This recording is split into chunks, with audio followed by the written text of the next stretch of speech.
is up with the squad? It's set your favorite Auntie with our good tendencies in the building. I got the nephew. What's up? What's up? What's up, nephew? Welcome to HDiiTV. Now, what the sound off? It's Monday. What's good, nephew? You rocking with your fam.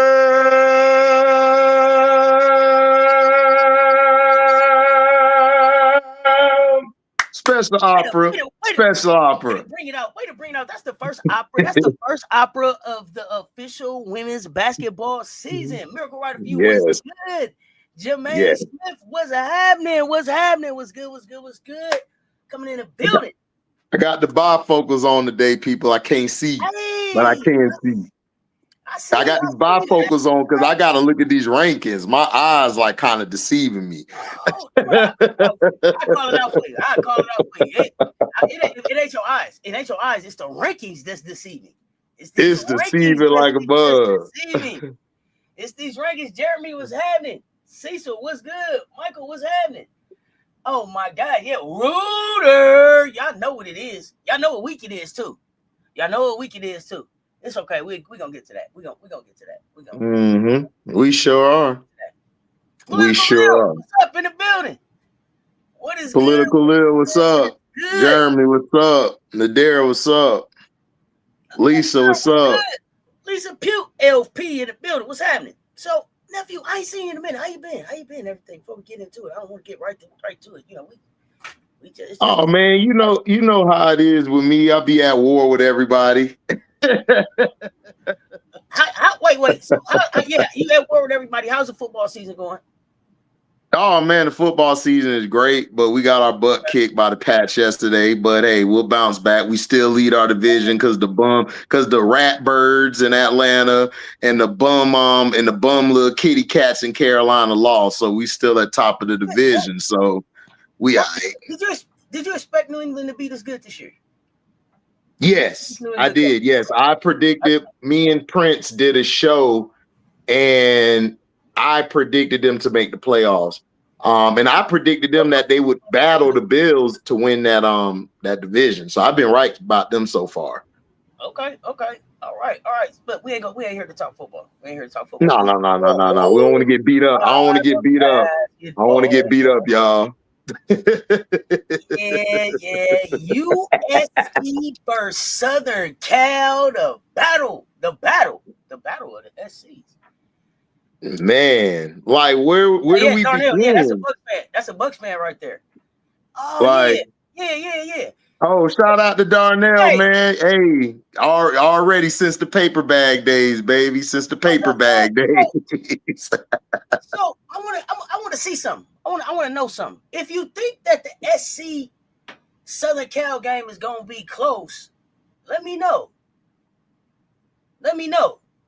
If you think that's a close game.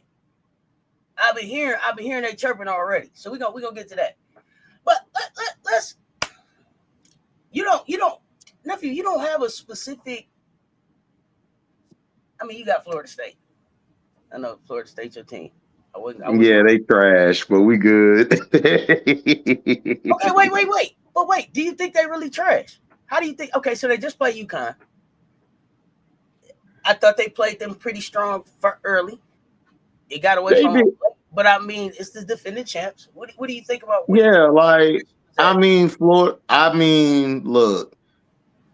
Latson showed you how impactful she was last year for the team. And also Tipson. Shout out to Tipson. Tipson and them showed you how their presence now is gone, that it kind of left a void in the middle and it left a void on the perimeter. I mean, they're still growing. I think they're going to go through their lumps. They might get a shocker. They might get a couple shockers this year because Duke isn't all that. I don't know if they could beat Duke, but I think we could give them a scare in the ACC. And I think we could give Clemson some fight because all I see over there is Laurel McQueen. Outside of her, I'm not really worried about nobody. And, that's about it. But I think we can give some team scares. We're going to be down this year, but it's going to be fun to watch. UConn just showed you again, like, look, Sarah Strong and AZ Fudd, And then of course, what's my girl name? Arnold. Arnold has stepped up this year. So UConn is on a mission. AZ trying to show, okay, I could play. I don't just need Paige anymore. I've been AZ Fudd. Sarah Strong, her and Joyce Edwards battled for who's the best freshman last year. She got the upper hand, but now this year, Joyce is looking to bounce back after that. So Sarah Strong is looking good. Inside out game. Sarah Williams is getting acclimated in there. That was what was giving us a little problem, was having Sarah Williams. I think if they didn't have Sarah and they had the other girl, I think we would have had a little better chance. We still would have got blown out, but not as by much. So I think that we got to be better running. We got to run more. We got to try to get out more instead of trying to play the half court game, because we don't have the horses for the half court game. So we could run a little more, speed up the pace some. We'll have more of a chance, to me. But if you try to just, or with this, I'm not trying to cause any fights, y'all. If you could get a little gritty and grinding, like if you can get a little physical, try to keep it a low game, you'll have a chance. They'll have more of a chance this year. So we'll see in the next couple weeks, in the month. And then when we start getting into ACC play, we'll see what we'll do. I think they can give NC State and the other teams a scare. I think they can give them a scare. They're not going to win, but I believe they'll give them a scare. They're going to give them a fight. So, but I think we'll be okay. We're not expected to win the national title, people. Okay, I'm not delusional. No, I got you. But, I mean, listen, I don't think that they went off. From what I saw just in the game that I watched, they didn't go off. Well, I didn't watch the whole game. They didn't just go off a cliff after, right. Exodus happened. And I'm not Exodus, but we got people graduate, transfer, it happens. Yeah. Because usually, Auntie, after that, not to cut you off, usually after that happens, when people leave, you would expect them just to come out and lay down, and they didn't. Like, they were going against a legitimate, like, national title contender. And they came out there and showed, like, look, we're not going to lay down. Yeah, you got more talent, but we're going to fight and show you that, hey, we're here to play. So yeah, I like that. Are going to show. I think most teams are going to fight. I think that's what we're going to see in women's hoops now. Teams fighting. Mm-hmm. But when you think about Kenny, what's happening? When you think about FSU, and I'm asking you this because I don't really follow the program. How are they with in-season development? Right, like how much of this team do you think can develop? How much development will happen for this team for them to be different at the end of the year when it's when it's time to go to the tournament, for them to be better? What's up, Jabari? Again, with them is what I want to see with development is the adversity part, like the heart part, like. Don't go out there feeling like, okay, they got the big name on their shirt, like SC or USC or all of that. Just go play.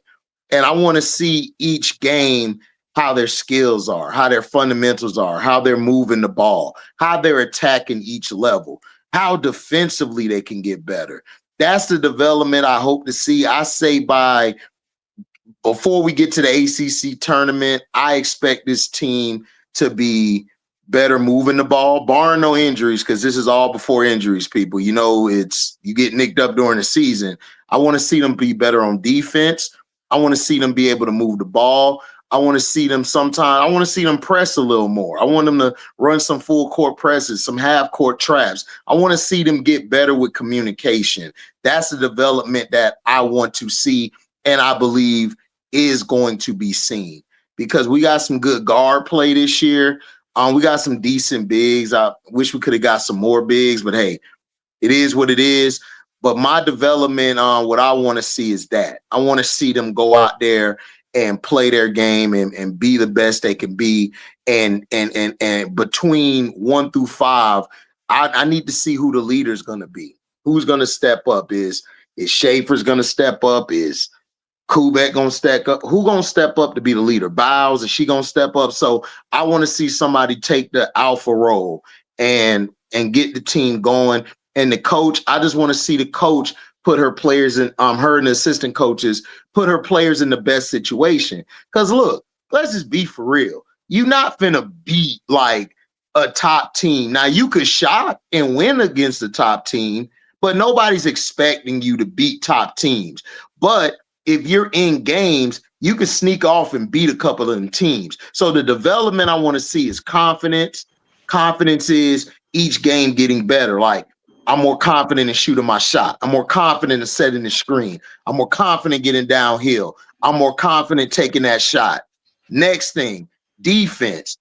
I got to play defense. 94 feet or half court, I got to be a defender. Off ball, on ball, I got to be a pest. I want to see that. Rebounding. I want to see how they get it rebounded. Because remember, Tipson last year was a great rebounder, especially in that paint. So that has to be replaced. We got to see how they play in adversity against the top teams. So again, just build off of the first half. Like Jeremy said in the chat, first half, good. Second half, UConn said, all right, it's time to stop playing. Let's go. So build on that first half. If I'm the coach, I'm going in the film room. Yo, y'all did great for a half. Now let's put it together for all 4 quarters. Don't take a step back and play like the second half coming out of the first half. You know what I'm saying? So that's what I want to see from them. That's what I expect to see from them.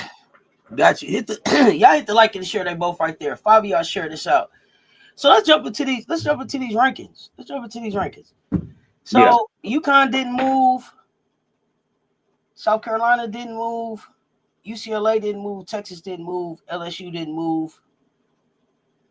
Oklahoma didn't change.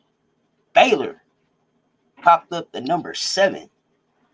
Let's talk about it. What do you think about? How you feeling about that top 7 to that first change? And I don't know if you got a chance to see Baylor, but let's talk about it.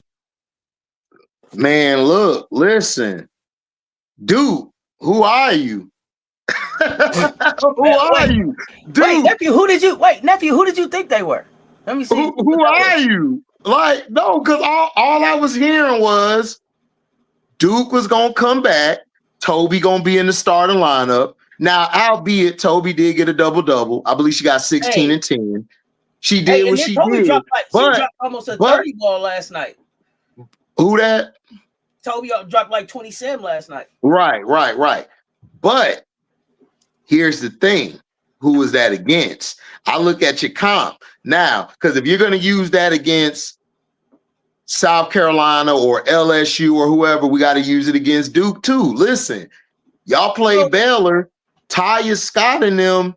Taya Scott exposed Ashlyn Jackson's defense. Talia, my fault. Hey, listen, Talia, don't beat me up.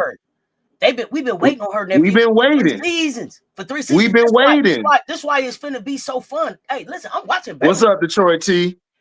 I'm watching Baylor. I am watching Baylor for sure. Listen, Auntie, they scarier than last year to me. They're scarier. Like, listen, them girls is tough. I'm surprised that Ting ain't been on the floor more, but I guess she's gonna have to figure. She didn't look as comfortable as I think they need her to look on defense for the game that I watched. So I think that's improved. But listen, I like Baylor. They one of my sleepers, but Talia Scott have been waiting for 3 years. I'm glad this kid is healthy. I'm glad she played. You can see from the stat line what it is that she can do on the floor. Plus, you still got little Paige Bugs over there. You know what I'm saying? They had a squad already. What they added, listen, I like it. I like it. Yeah, I like it. Yeah, I love it too. Like I said, I like what they're doing. Defensively, they're good. They attack the boards. They block shots. They're all going at you. Ashlyn Jackson looked real small in that game. Real small. Baylor took their heart.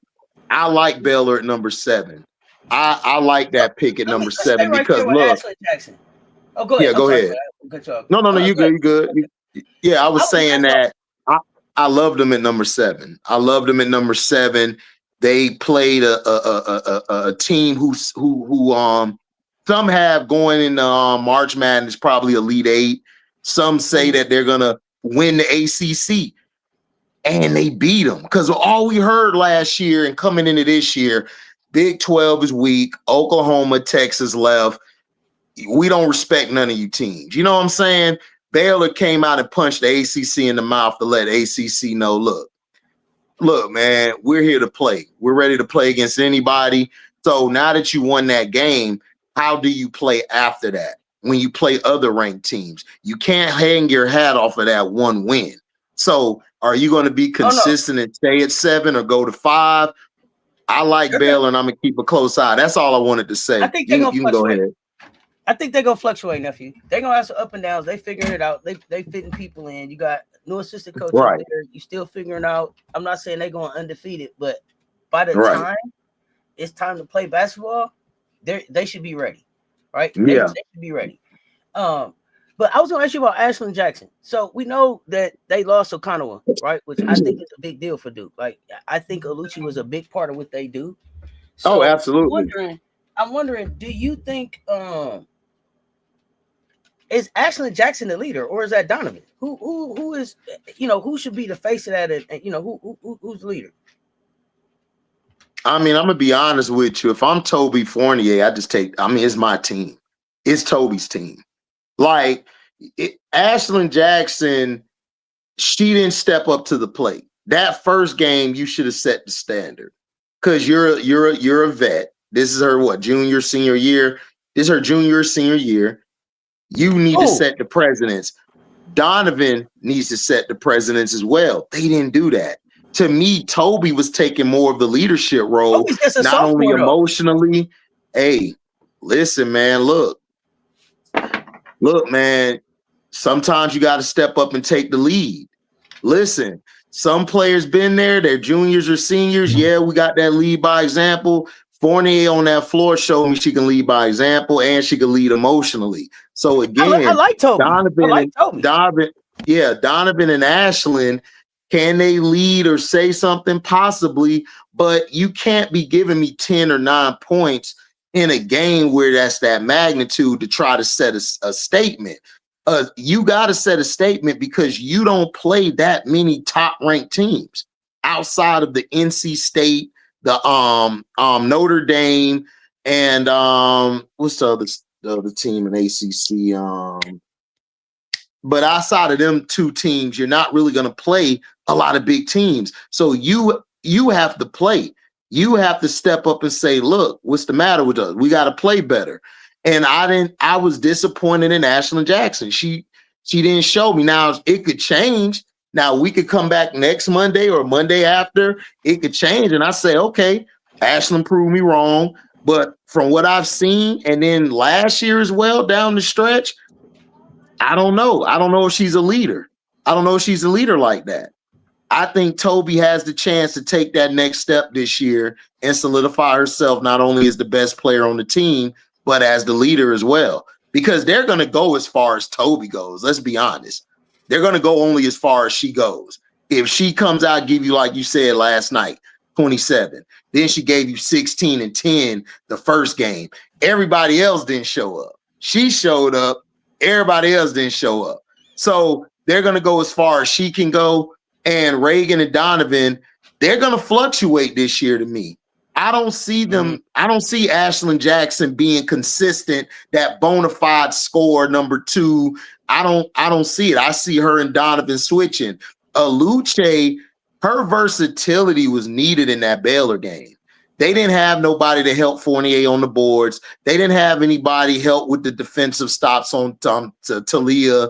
They didn't have anybody that is set. Because remember, Aluche took the defensive assignment to guard sometimes one of the best fours and one of the best perimeter players when it was time to. And she played the passing lanes well. She got them turnovers. Then they turned it into transition buckets. They don't really have that anymore. They have a hard time scoring. So they're going to rely on turnovers and transition buckets. And then when they get in the half court, Fournier. Those 3 things got to come up for them in order for them to win. They're not going to win the traditional way, having a 3-woman scoring fest. It's not going to be like that. Not with Duke. They're too inconsistent. So I really don't see them. I know NC State just lost a tough one, but I still think NC State will beat them.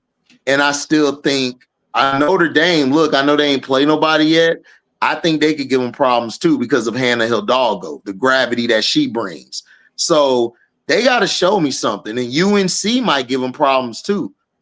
I'm just saying. So hey, we'll see. I'm disappointed in Ashlyn Jackson's first game. Like, that game to me was supposed to put the whole nation on notice that Reagan Richardson not here no more. It really was me. Alucci ain't here no more. It's really me, and I didn't see that from her. It's gonna be Toby's team or bust, in my opinion. And I'm okay with that. Listen, and I don't know who it was because the chat's moving. Somebody said it may be too much pressure on Toby. I think what Toby showed as far as what she did with like FIBA basketball international play, hey man, she can step in and be a leader. I don't worry about that. I don't know if that was ever what Ashlyn Jackson came there to do, right? I don't know if she came there to be that. So, we'll see where they go. I didn't have Duke. I wasn't high on Duke. I wasn't high on Duke. So there's that. A lot of people weren't. Like I said, I think I had Notre Dame and NC State. I think NC State and Notre Dame to me out of that conference. Like, I'm not really sold on Duke. Like, I think Duke is going to be middle of the pack, possibly middle, or at least in the top 5 or 6 in the ACC. We'll see. I'm so not sold on Duke that I'm concerned about Team USA with her as the coach. I ain't playing. I'm gonna keep it a buck. There's that. So she's not really an offensive coach. She's mainly a defensive player. That's all she's a defensive minded coach. And she just I never really liked her offensive play or offensive sets. Even last year, her offense is very, very basic. So for her to be the USA coach and stuff, I mean, we'll see. I don't really like her point is her defense has to be her offense. If her defense if they don't get any turnovers or key stops or get any boards or run and get in that open floor, get some easy baskets in transition, they're going to be Toby Fournier or bust all year. In the half court, Toby's the only person I fear on that team. That's it. Everybody else to me is limited. Oh wow. Okay, nephew. So let's get to number 8. Let's get to number 8. The Southern California Trojans. Right. Southern Cal moved up from 18 to 8. Right.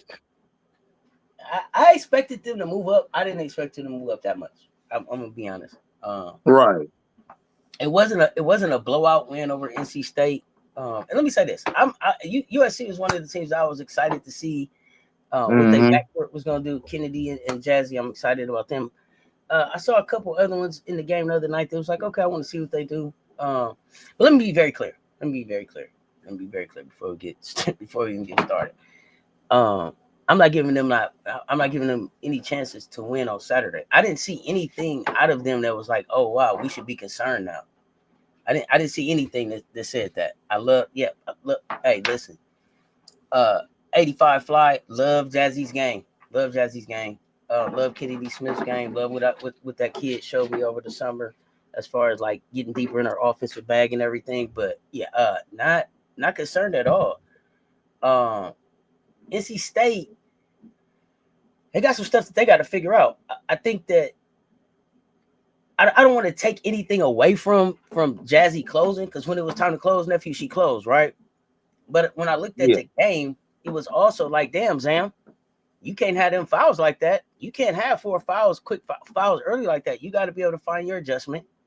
I think, if NC State could do this game again, Camille Pierre looked pissed at the end of the game. I don't know if she felt like she didn't get enough touches. I don't know if she felt like it was more that she could have done. I'm not sure. I would have to go back and look at it, but I really am probably not probably pissed at that bum ass coach they got. But my fault, y'all. I interrupted Auntie. So That was No, just you know my what I'm out of saying? body experience. I think that they'll be competitive in the Big Ten. I don't know that I have them, winning the Big Ten. Well, you know what I like most about USC, and I'm not even gonna say that I saw a lot of coaching out of Coach G. I'm just gonna be honest. What I saw was a lot of leadership. Auntie, just call it what it is. It was the game of the two mid coaches and who was more mid.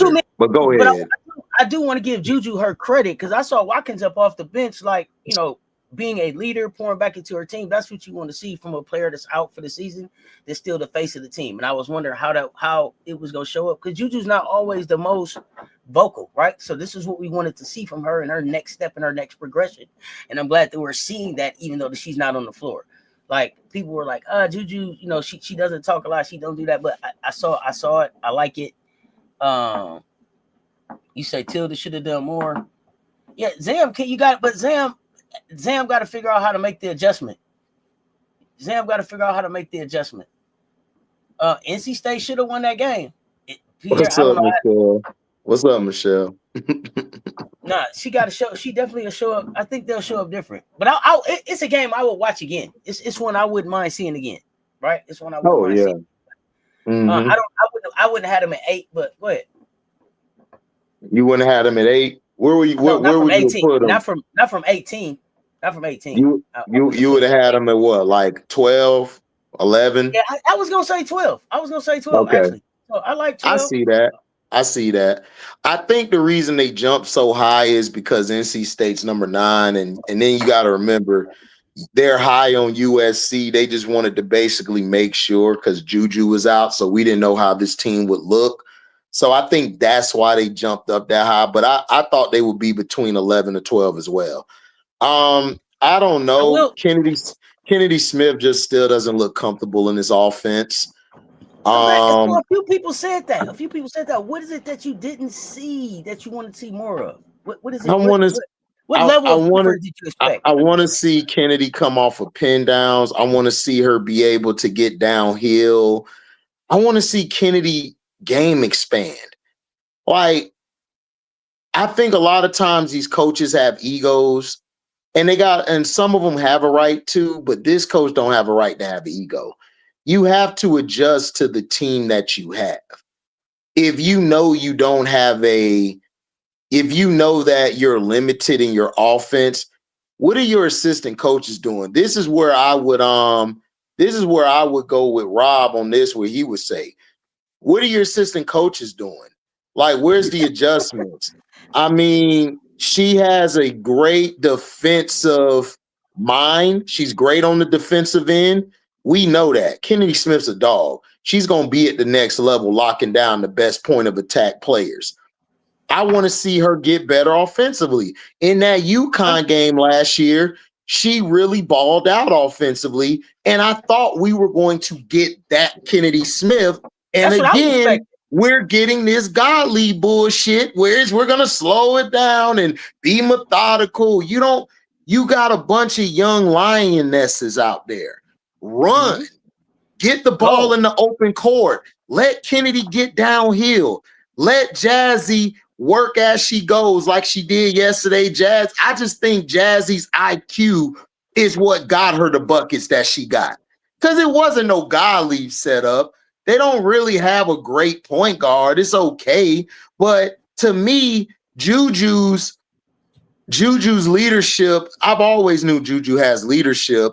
The problem is Gottlieb. I just don't think she's a very good coach. I don't think she knows how to adjust to the team she has.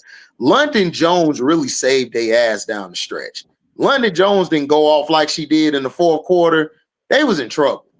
That team was in trouble.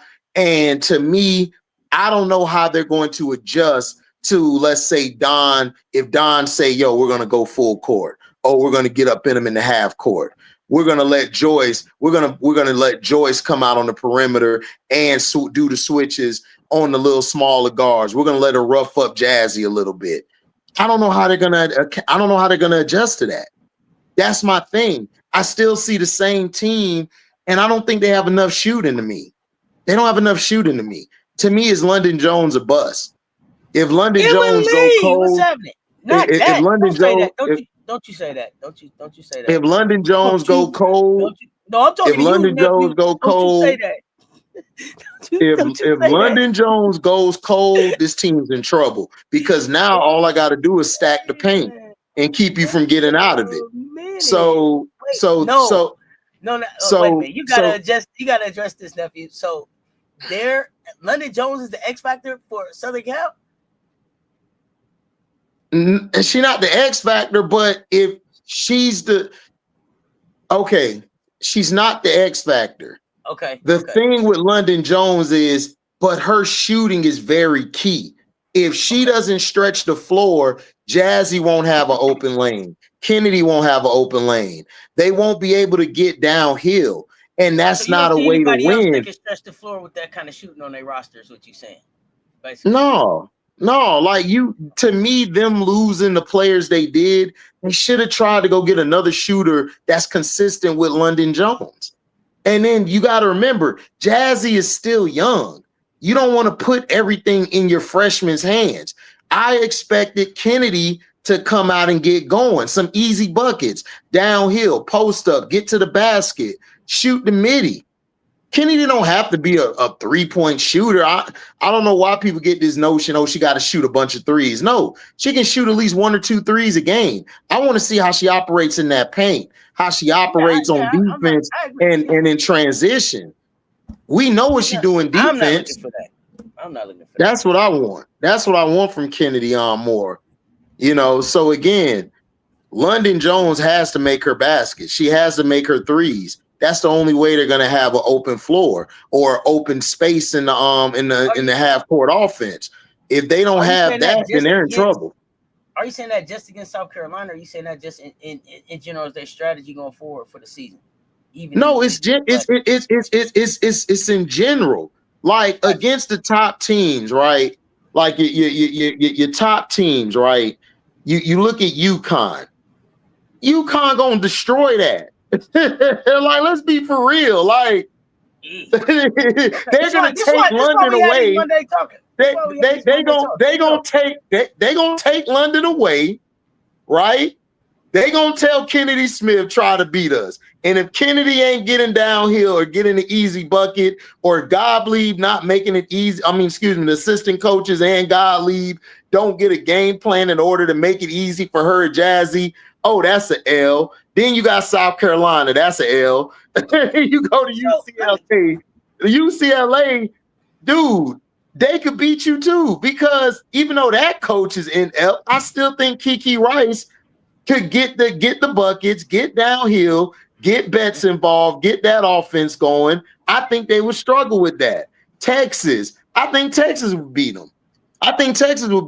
Because Texas got other players besides Madison who can get to the bucket and can score. So they only got Jazzy. From what I've seen, Jazzy's their main scorer. London Jones is a maybe, because she may be good, she may be cold. She may be hot, she may be cold. Then you got Kennedy being constricted by the offense.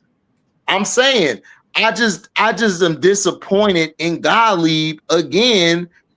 And this isn't me trying to shit on her, y'all. I don't shit on anybody, because anybody who got a coaching job, they coaching. But you're not showing me nothing that makes me wonder, oh, USC gonna win the Big Ten. I don't see it. Like, not like this, unless Jazzy Davison go on that crazy, unless Jazzy give you what, like 16 to 18 a game, maybe 20 to 22. She would have to get you 20 to 22 in order for this team to be consistent. Kennedy Smith need to at least get you about 13 to 15 points a game. She got to.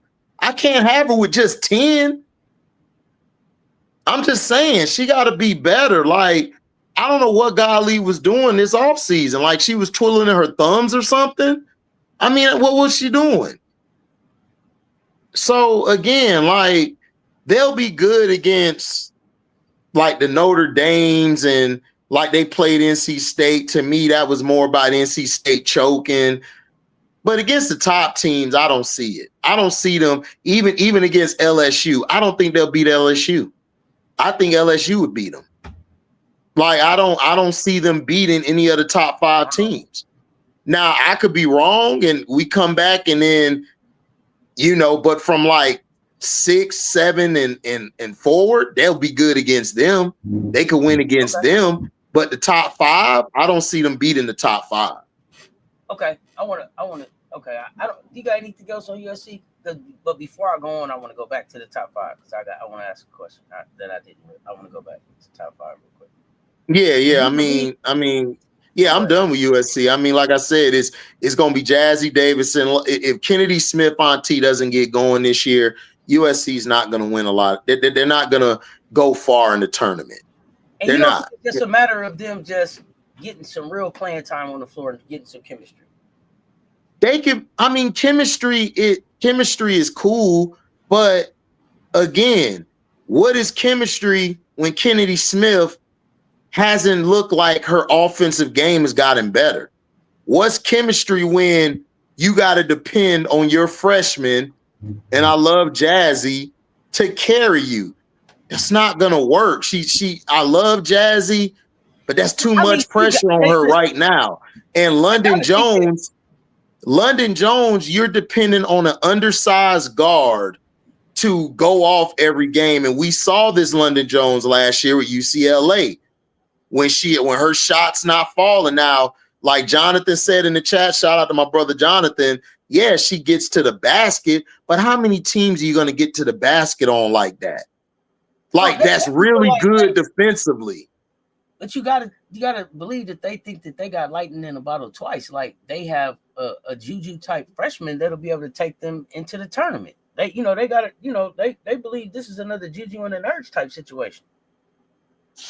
Okay, we'll see, Auntie. Defensively, I told y'all at the beginning of this season, my hot take was Kennedy Smith's not at USC next season, not at Southern Cal next season. That was the way it's looking. I'm gonna call you Swame Auntie. I'm for real. Look, the way it's looking. I'm just saying, you look like Swame. We go Auntie like, would I be here next year? The offense is still trash. I want to be more like Rafiki when Simba comes home. You gotta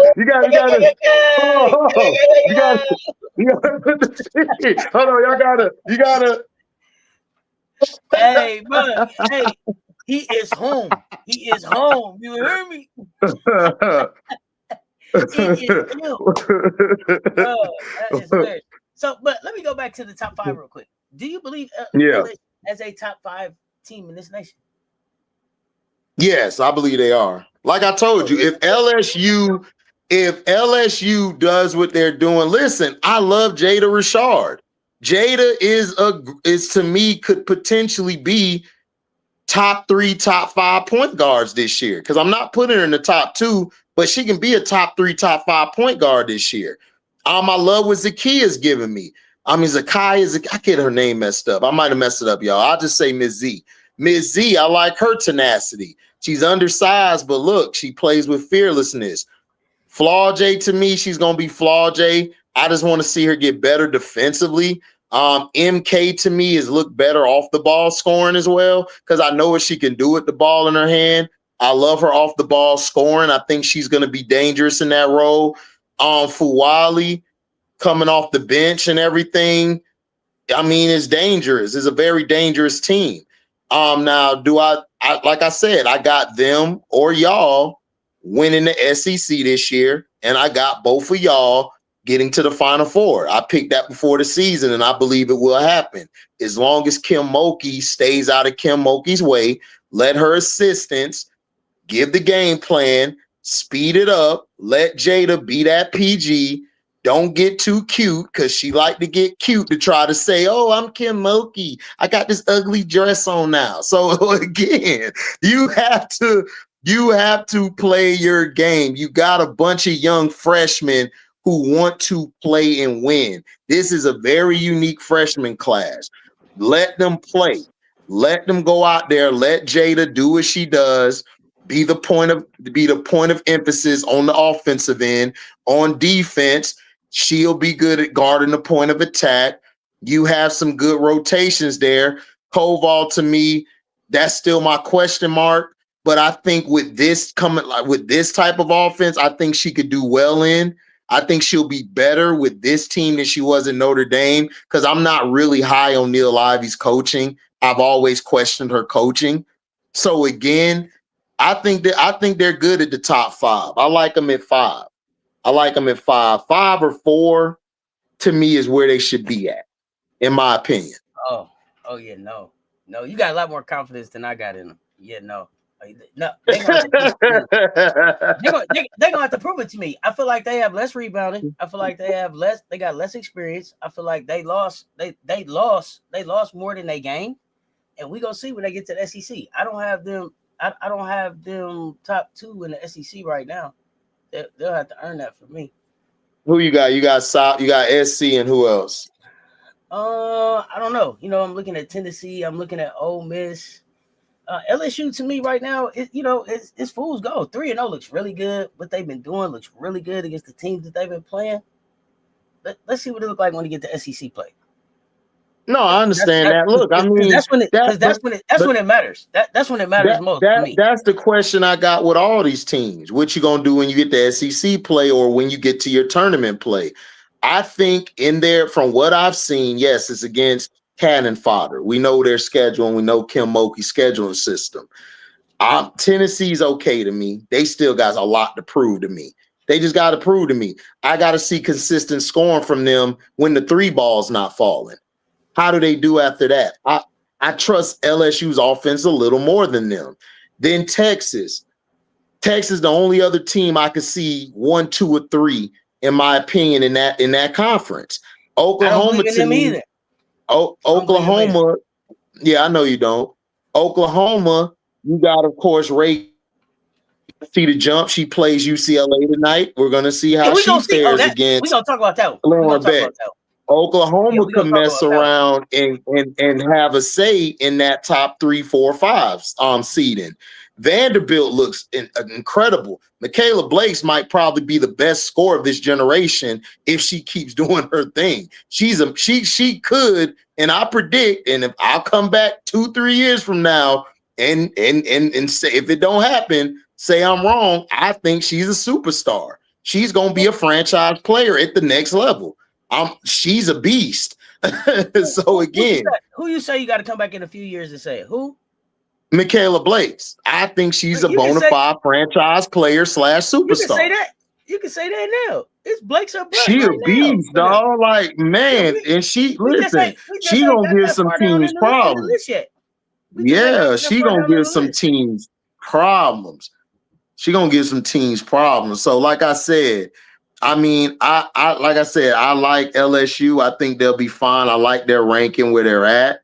Texas, like I said, I think they're going to be fine. I think what's holding Texas back is their head coach. I just don't like their coach. I think he holds that team back. He runs this old ass style of play, which to me doesn't maximize everybody's skill set. So that's my issue with him. But Texas, to me, still I think they're still good. I get it too, because I listened to the Surviving Texas Women's Basketball podcast. That probably also just gave me some doubts over there as far as like what they had. Better than Juju HD. Michaela Blakes. Honestly, bro, I ain't gonna hold you. I think she's a better scorer than Juju, bro. I'm not gonna hold you. Look, I love Juju. Ooh. Dog, Blakes is a monster. Like, if you look at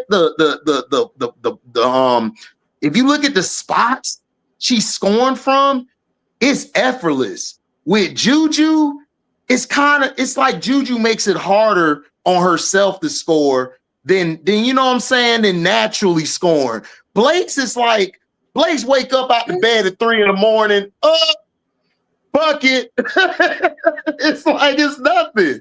With Juju, it's like it take Juju a while to really like get to her spots and stuff. Blakes to me gets to her spots a little bit more. You know what I'm saying? Blake's is just a scorer. Tulip, listen, still learning. Blake's just a scorer, but look, just a scorer. Hey, that's fine, but look, that gets you the big bucks. She's not just no scorer. Go look at her tape from FIBA USA basketball. Stop that. She played defense. She also ripped the ball from people. Man, Blake's can play. Blake's is a baller, a hooper. That kid learning. Yeah, she got all ball defense. That's what I'm saying, Kyrie. I saw her. Like, I seen her lock up people. Like, here's the thing, and here's my thing when people, because where I was at with LSU, because we ain't got the Vandy yet. Where y'all at with LSU?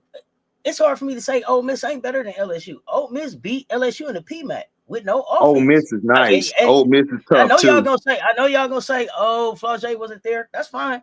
But now y'all got to come in Ole Miss with offense. Hey, Kevo, I agree, Kevo. Blake's and Hidalgo are the best scorers in the country. I agree. Go ahead, Auntie. My fault. I ain't doing that. I'm not doing that. So we gonna see. We gonna see. I don't believe them as a top 5 team. I'm just going. But we'll see when they get to the SEC. I'm actually look, Charlotte. I'm actually interested to see the Charlotte game on Wednesday. So we're gonna find out. Yeah, we're gonna find out. I mean, like I said, I like what I see. In my opinion, I think they are a top 5, 4 team. They're not top 3 yet because of what you said. The rebounding does concern me.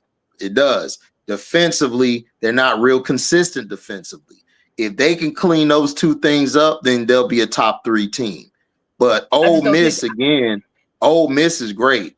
Cody, I told you, Cody's my girl. Get your hands off me, big man. Yeah, Cody, don't put your hands on me. All of those things they're too small. That's it. They're too small. When it comes time to shut it down, they're still going to be too small. Number 9, Maryland. I feel you, but I don't think they're a Michigan too small though. I think I think they're more versatile this way. With Michigan last year, that was too small to me. They was real small. They weren't real versatile on anything. They were like Sila and Cunningham or bust. I can't wait to come back here. I can't wait to come back here and tell y'all was right. I just don't believe it. I don't believe in them. No, that's fine. I mean, we good. I think they're good. I believe in them. I think LSU will be good this year. I think they're gonna beat a lot of teams. I think their struggles are gonna come against Ole Miss, y'all, because I got y'all 2 as like the top 2, 3. It's like SC, LSU, Ole Miss. Those are my top 3 right now in the SEC. Everybody else to me has to show me something. Texas has to show me, can your coach keep his damn jacket on? I'm tired of you taking your damn jacket off and ain't giving me shit. I'm tired of that shit. I'm tired of seeing your jacket. And then Vanderbilt. How much Blake's can carry them this year? How much can the other players step up to help Blake's? That's what I want to see from Vanderbilt. And I mean, and then Oklahoma. I want to see what Beers do. I already know what Sanchez gonna do. I want to see what Chavez, whatever her name is, Chavez, I believe. Beers, I want to see what Beers do. Does she step her game up and actually take over and show Lauren Betts ain't the only 5 out here that's good. I'm good too. I can play. So that's what I want to see from them. But right now, Tennessee as well. Tennessee, can you score when it's time to score? I don't need the front running scoring or the nip and tuck scoring. I need to know if you can score when it's convenient and when it's time to score. That's what I want to see from Tennessee. That's my only thing with them. So again, I think it's still SC and LSU's conference to lose. That's my opinion. I don't see anybody. Everybody else got to prove me something. I'm pulling for Tennessee too, MJ. But look, I saw Tennessee last year struggle to score in crunch time. Look, if you want to be the best, when you go against SC or you go against LSU, you got to score when it matters. LSU scored when it mattered, and SC scored when it mattered. They didn't. Ole Miss gonna be tough, but again, can Cody keep that scoring up? Can they get a can they get a consistent scoring output? Because defensively, Ole Miss is up there. They're one of the best defensives in the nation. Well, not just the conference, the nation. We just want to see you scoring. They better get to showing it. They show more offense than defense this last game. So I need for them to lock in. I want to see that. Right. I want to see that. The Bulldogs, Mia is who she is. Mia is who she is. Tennessee has to figure out what they're gonna do now that Ruby Whitehorn is gone. They got it. Yeah, that's a big loss. That's what I meant to text you about. I forgot what I wanted to text you about. That Whitehorn thing, what you thought about that being dismissed. That's what I was trying to text you. I forgot. Yeah, I mean, it's a situation where you was already in trouble. You know, it's unfortunate. Yeah. Once it got out, that was all it was gonna do. If it had been handled a different way, you know, she probably still on the team. Yeah. From what I understand, potentially she could still play somewhere. So, you know, there's that. Okay, she still could play somewhere. Okay, yeah, good. I mean, she needs to, figure out. There's some things Ruby needs. I wish the kid would call me seriously. I would love to just talk to you. She needs to. Ruby, if you're watching this, you need to call Auntie, man. Auntie is a real good in life. I'm right here. Real good. Kid. That's a Detroit Edison. She went to the same high school as Rakia. Like, this kid was okay. You just got. Sometimes you got to make sure you got other people in your ear telling you stuff. Sometimes you hear stuff you take stuff better from others than you do from other people. I'm sure it's stuff that people have told her, but just stuff she needs to see. You know what I'm saying? Yeah. Just stuff that, I agree. That she needs to see. So I don't know. I'm saying I hit her up I've hit her up on every avenue that I know how. So I would love to talk to you again. After Maryland, you got NC State Wolfpack at 10. They down from 9. Kind of just a flip flop with Maryland and NC State. Yeah. Me too. I don't think they have full strength yet. No, they not. That was when they'll want back. That's when they'll want back. They gotta learn. They gotta learn from that one. They gotta learn how to close better. And like I said, they gotta learn how to play. Listen, close is not just scoring. You gotta be able to. You can't let Jazzy get that open lane. You can't let it get that open run to the basket. It was an expressway to the. It was expressway. You can't do that. It was like this. So again, the diamond lane. NC State, I worry about their IQ. I don't see a lot of IQ from these players, and that's not on. They got to grow up. That's one. They got to grow up. They got to grow up. And we've said this before about this coach. How does he still be employed? Oh, I know why, but we're not going to bring that here to this platform.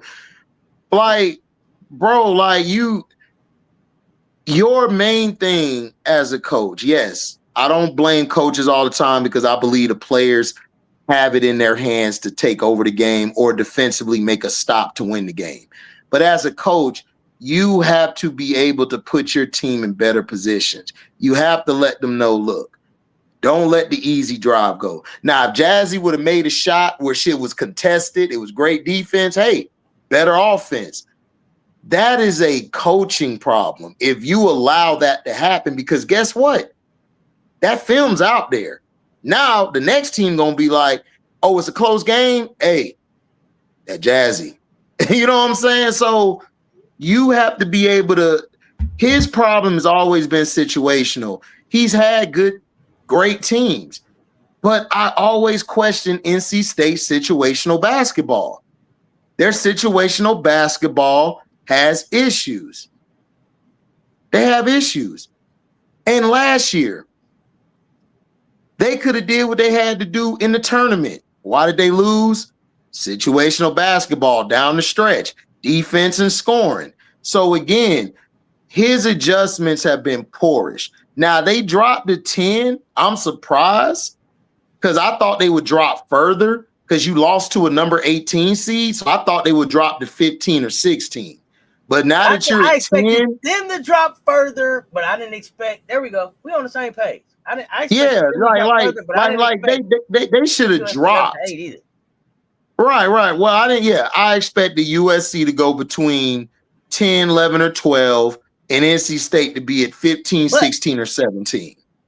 Possibly 20. As the commission pointed out, we do appreciate the opportunity to put another Big Ten, another top 10 win on our record as we roll into this Saturday, because they wasn't ranked in the top 10, so that helps our net.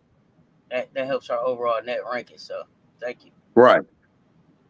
So that's what I'm saying. So again, like NC State at number 10, I think they should have been further down. I disagree with that. You should have dropped further. Like, you have high expectations, and for you to give up the game like you did, you need to get penalized for that. Because if that was anybody else, SC, they would have tried to hate on y'all. So again, keep the same energy as you would with the other teams. Drop their ass to 17 or 18 and let them learn something. I don't think they learn anything by just dropping to 10. That's just my opinion. So they need to be better in the close games and situations. They have to play better. That was a gimme, like you said. I think their next games they're going to win. I think they're going to breeze through the ACC. I really don't see anybody in the ACC giving them problems unless it's a Notre Dame, which nobody's high on, or anybody else. I think they're going to have more problems outside of the conference. Stanford gonna help them. That's right, Stanford. I forgot about Stanford and Cal. Stanford and Cal is in the ACC, correct? Stanford and Cal, right? Louisville, if they Louisville. Well, Louisville coach, man, his coaching gonna stand in their way. They got the talent to win. The talent. I don't show them as having TCU next. I show NC State as playing Maine on Tuesday. So I was gonna they play Maine and then they got TCU after that. Yeah, so maybe I think in my opinion, I think they could beat TCU. Game to make sure TCU. I think they could beat TCU to get a top 10 win on a record too. Yeah, I think they could beat TCU. Let's see. I think they'll beat TCU. Yeah. We got 11 through 15. We kind of talked Tennessee and Ole Miss, North Carolina, Michigan, and we kind of talked Duke. Your thoughts on UNC and Michigan, Wolverines? I mean, Michigan looked okay, but I got to see how they play against UCLA and USC and they play Notre Dame on Saturday. They play Notre. Okay. They gotta play big dog. I got to see that game. And I'll give my opinion on that next Monday. But Michigan, I'm cool with Michigan. I think NC needs to be down to like 13 or 15. Did you think that Michigan should have dropped though? Michigan's 2-0 and they dropped 13 to 14. I didn't understand that one. Michigan. It honestly should be Tennessee 11 or Ole Miss 11 or 12, whatever one you got. And then Michigan should have stayed at 13 or go up to 12. Like they should have been right in that range. 14. And they dropped 2. I didn't understand it. Yeah, Ole Miss should have dropped. I don't know how North Carolina jumped that. I don't get it. Like I said, I would have North Carolina down to 14. I would have Ole Miss. That much out of North Carolina, you think? Maybe. I don't know. Nephew, it's weird. It's very weird. I don't know, man. I just think it's a UNC bias. I'm sorry. I've never liked the UNC or Duke since I was a kid. Yeah, I ain't gonna hold you. That's probably my bias. That's probably my bias speaking. I apologize, y'all. I don't think they should have been at 11. UNC to me has to prove. Like we got to stop. Like I know this is off subject, but I'm gonna bring it back. Just listen to what I'm saying, chat. It's like my Florida State Seminoles in football. I didn't think they should have got that high ranking because now it's proven they shouldn't have got that high ranking. I believe you have to show consistently that you can keep or go up in your rank. UNC should be down. Vanderbilt should be higher than UNC. My opinion. I believe Tennessee and Ole Miss should be higher than NC. My opinion. Michigan should be higher than NC. Duke to me should be lower.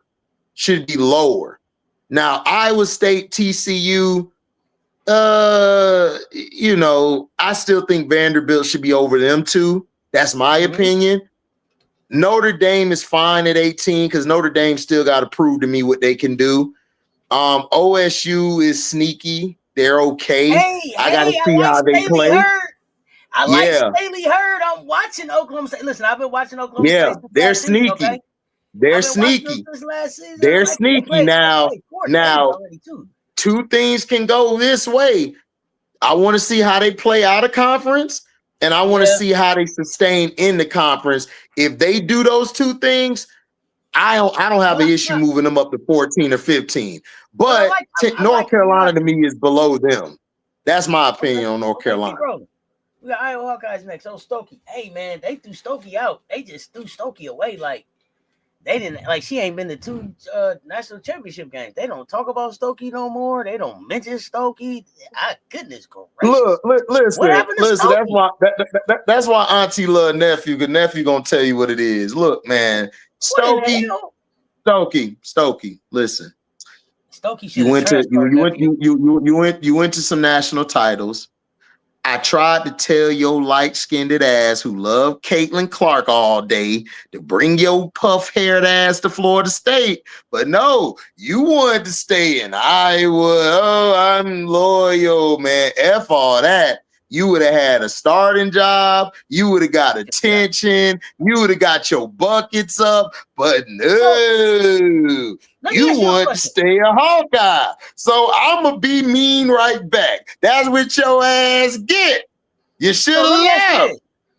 You should have left. Is she one of those bigs that needs to show that she can maybe be a 3-2 based on size? Do you think that she could come dominate at 4? No, the problem with Stokey is she's a tweener. This is why I don't like tweeners. I hate tweeners because you're too undersized for the post and you're not skilled enough for the wing. So again, that's why I'm saying you have to be a consistent shooter. This is why Naz Hillman needs to open up a certain class for undersized players and tweeners, because she figured it out. You have to have a consistent jumper. You have to have a consistent 3-level scoring ability. You have to be able to switch and guard the perimeter as well as the post. You have to. Talk about it. If you don't have that, you're not going to make it on the next level. We seen that with Anissa. Yes, Anissa did her thing, but at the end of the day, Anissa still has to have a consistent jump shot. That's why she's at Athletes Unlimited, to work on that part of her game. So Stokey should have worked on that part of her game. No, Stokey relied on athleticism and her ability to run the floor. That's cool and all, but when you play against the UCLAs, the USCs, even the SC Gamecocks, y'all, or you're gonna struggle. You're gonna struggle because all they're gonna do is just throw it to the post. Barbecue chicken alert. That's your ass. Let's go. So let's talk about it. You have to get your game better. You have to work on your game. You should have got in the portal and left. Listen, it don't even necessarily have to be Florida State. You could have went with anybody else. Yeah, but you would. She should have left when Bluter left. I agree. She should have left after that too. You would. She should have left. State though. Yeah, I know you would have. Yeah. Florida. Because look, Auntie, listen. She would have started at Florida State. She would have started, and then honestly, she would have been learning. We could have taught her that stretch 4. She could have been a stretch 4 role. If you're not a stretch 4 at the undersized, when you're undersized, you're not going to make it. You're not going to make it. You're not going to make it at all. You have to be able to score and shoot. This is why Anissa Morrow, I believe, and I told people, I believe she'll stick at the next level because she's going to work at it. Angel Reese, she's going to work at it. There's not a lot of people like those two players. There's not a lot of people like an Anissa Morrow or a Naz Hillman who's going to work on their shooting and be consistent outside. Stokey, to me, I'm sorry, Auntie, she comes off as she's content. She's content, and now your ass is on the bench and you're thrown away. That's just that's business. I hate that for the kid. It's business. I saw potential. I saw potential there. But she needed. No, she said, she needed to be able to show what I told you about potential, Auntie. Potential stands for your ass will potentially be out of a job or on the bench. You don't work. I don't go by potential. You got to put that work. You got to put work in. Yeah. These players. I just don't know if Iowa was the place for it. That was the thing. No, it's not. No, you're listen. Gone, you jump out of there, homie. Listen, two things could be true. You're right, and I'm right. Her ass her ass should have left. And in my opinion, her ass need to work on her game. You're a tweener. If you're a tweener, you have to work on your game.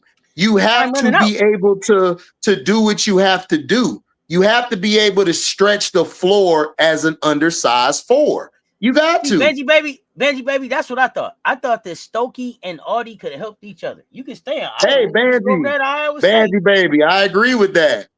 Benji baby. Her and Auntie Crooks would have been a nasty 1-2 tandem. She could have been at the 4. Auntie would have been at the 5. Because Auntie can shoot. Auntie can stretch it. with her healthy self.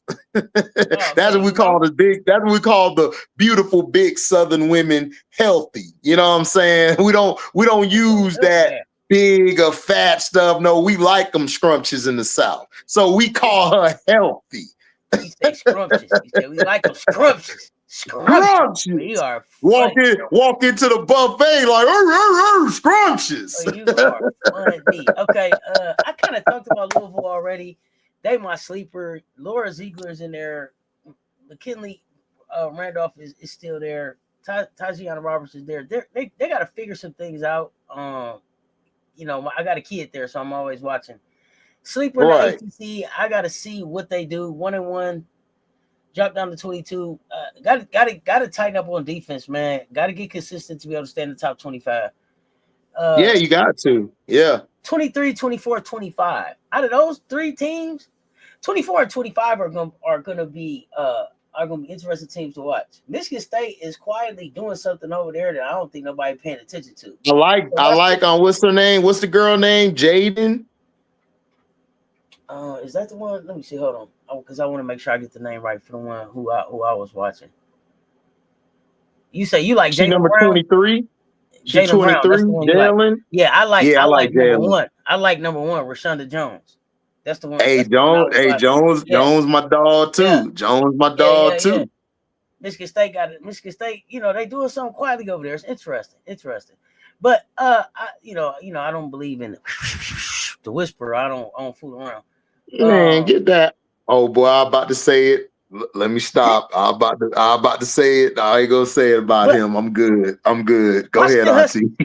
Watch the Huskies at 25. Watch the Huskies a sleeper team. You got Howell over there. You got Sellers over there. I like them. Have you watched them? They only want to know. They only had 1 game so far. No, I didn't get to see that. I saw clips of it. I mean, look, we said before the season that Washington is going to be fun. We're going to get to see we're basically going to get to see what the girl do from USC.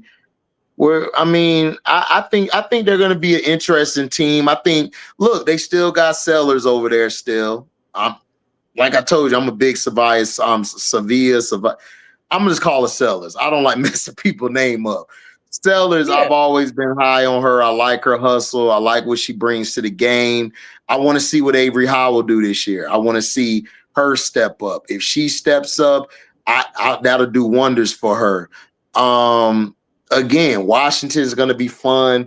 I don't believe in Kentucky. Like I told you, I don't like that coach. I think he's overrated. I just think that Georgia Amore was just great at what she did, and she overachieved for that team. And then Michigan State, I think Michigan State going to go higher than 24 as the season go on. I like Jalen and the girl you mentioned. I don't know her name. I just know her as number 1. I think them two. Yeah, I think Jones. Yeah, I think them two are going to be a good tandem this year.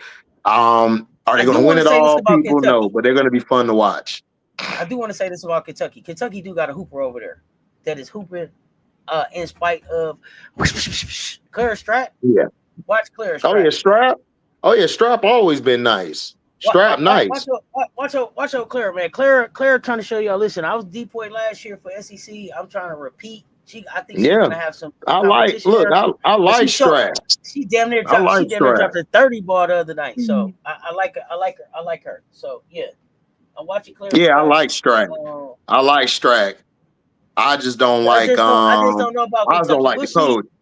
Bree Wayne, what's up, Bree Wayne? Cuzzo, I ain't seen you in 100 million years. So, that rounds out the top 25. We got the battle of the bigs tonight. The battle of the bigs. Reagan Beers, Lauren Betts, as Mr. Shake My Hand, Rod the Man Media has told us. Vintage Crew, what's happening? They know each other. They played each other several times. Right, Beers and Betts. These are Colorado kids. So they played each other. They've gotten the best of each other. They've gone back and forth. What do you expect tonight out of that matchup? Do you expect UCLA to go through Betts?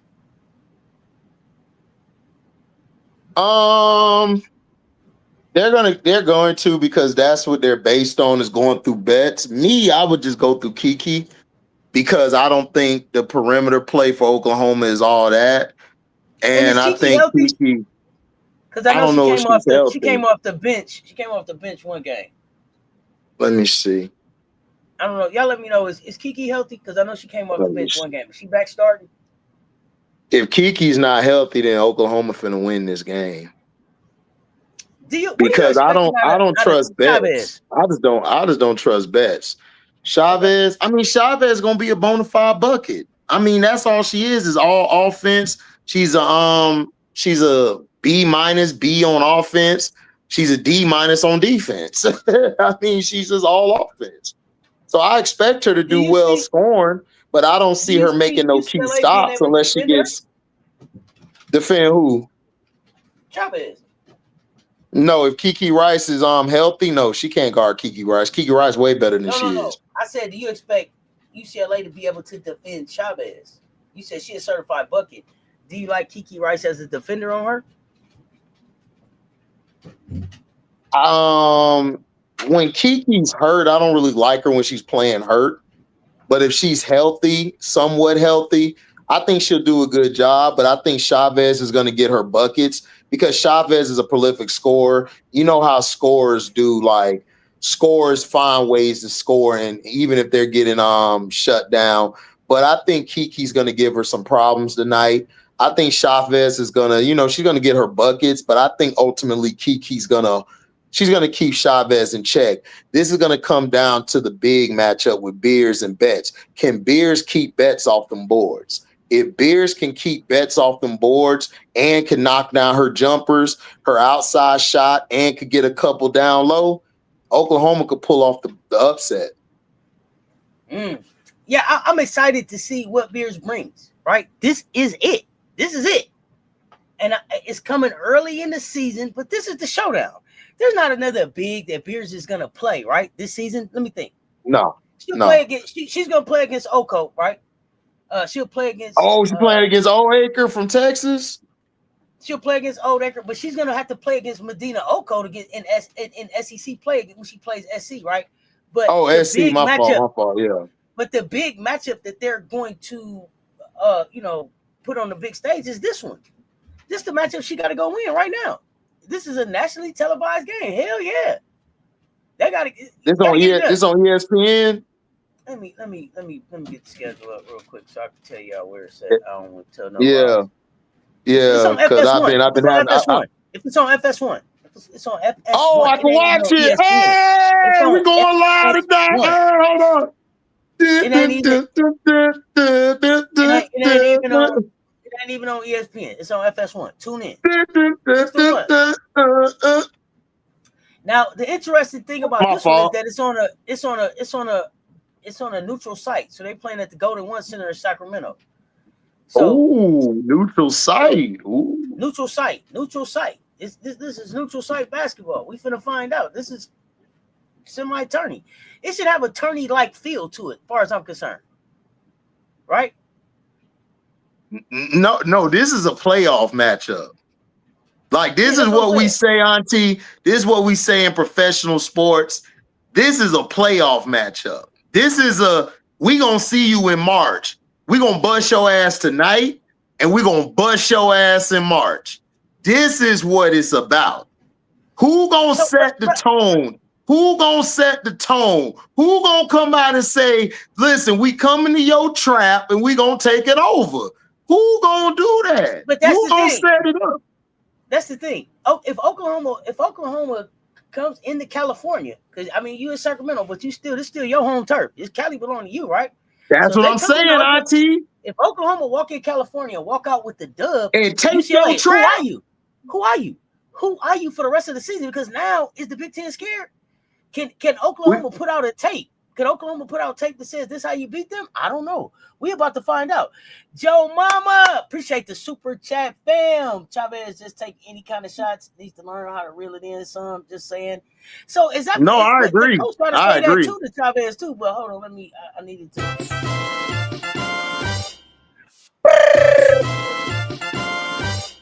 Fam, thank you. Come on, yeah. This is it. We about to find out. This is what we play for. Y'all run them likes up on all the platforms. On all the platforms. If Oklahoma wins this game, yeah, they move up. Now, can Oklahoma win this game if Chavez doesn't have a good game? I think they can. Look, Auntie, F the Chavez talk. F the I was about to say that too, because they're Burroughs. Beers. Listen, Beers. This is Nephew talking. What you finna do tonight? Turn it up. What you finna? I got you on the 75-inch screen. What you finna do tonight? You better listen. I ain't from the show me state, but you're gonna have to show me that you the big. This is the show. I'm the top big coming out in the draft. I don't care about no Chavez. Beers, what you gonna do? This is the show. This is my team. I'm the number one pick of the draft. That's what you need to show tonight. The game inside the game is the battle of the shooters. Because Burroughs is the shooter, but Neepkins is there too, right? So who's shooting? Who's shooting? Are they both seniors? Somebody tell me. Is Neepkins and I think Neepkins is. Neepkins is a shooter. I know they both shooters. I mean, are they both seniors? Y'all let me know. Look, Beers, listen, Beers got to show I can outplay you in the post and I can outshoot Neepkins tonight. What it is, Beers, this is a game that all the scouts are watching, Auntie. These are all the W scouts watching this game. They there right now trying to see what you finna do. What y'all finna do. Listen, I'm going to be real with y'all.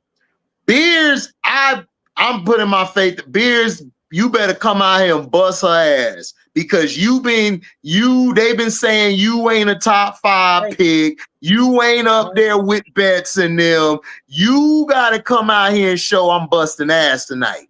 Like, we ain't got time for all that. Let's give a hug and kiss. No, F that. You better come out and put belt to ass tonight. That got to come after the game. You got to get in there and play. This is number 3. FS1, 10:30 p.m. It's going to be a late night, y'all. It's going to be a late night. So if you need to take a nap because we're going to be here for that. You hear me? Take a nap if you need to. We're going to be here for that one. Washington play tonight, too. They play Montana. I'm going to get your picks later. But I wanted to get into that. I wanted to talk about that matchup specifically because I think that's one of the biggest ones that we're going to see as far as like top 10 matchups this week. That's one of the biggest ones we're going to see. Yeah, that's going to be a real big matchup. We got, other people. Like I said, I'll get your picks later. Yeah, I'm always talking. I'm always talking from an East Coast perspective, y'all, from Eastern Standard Time. So y'all figure out y'all time from there. Yeah,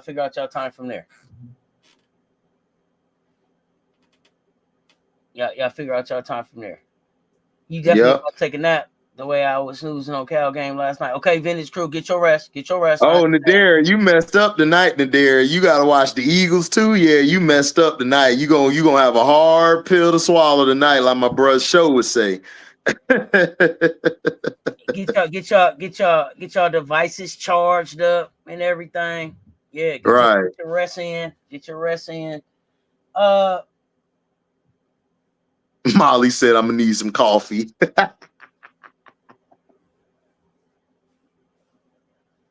Who's your sleeper team, Nephew? Who's your sleeper team? Oh, out of the top 25, or just period? Period. Just in women's college hoops. Who's your sleeper team? It don't got to be top 25. Just sleeper.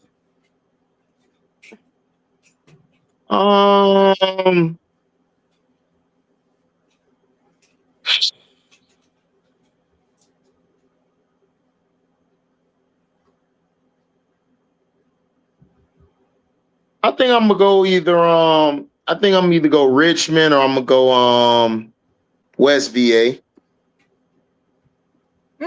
What do you see in West VA? Richmond is ranked was ranked. They always play a tough schedule. I don't know much about them, but West VA, especially with Quinterly being gone, what do you see over there? Hold on, my fault.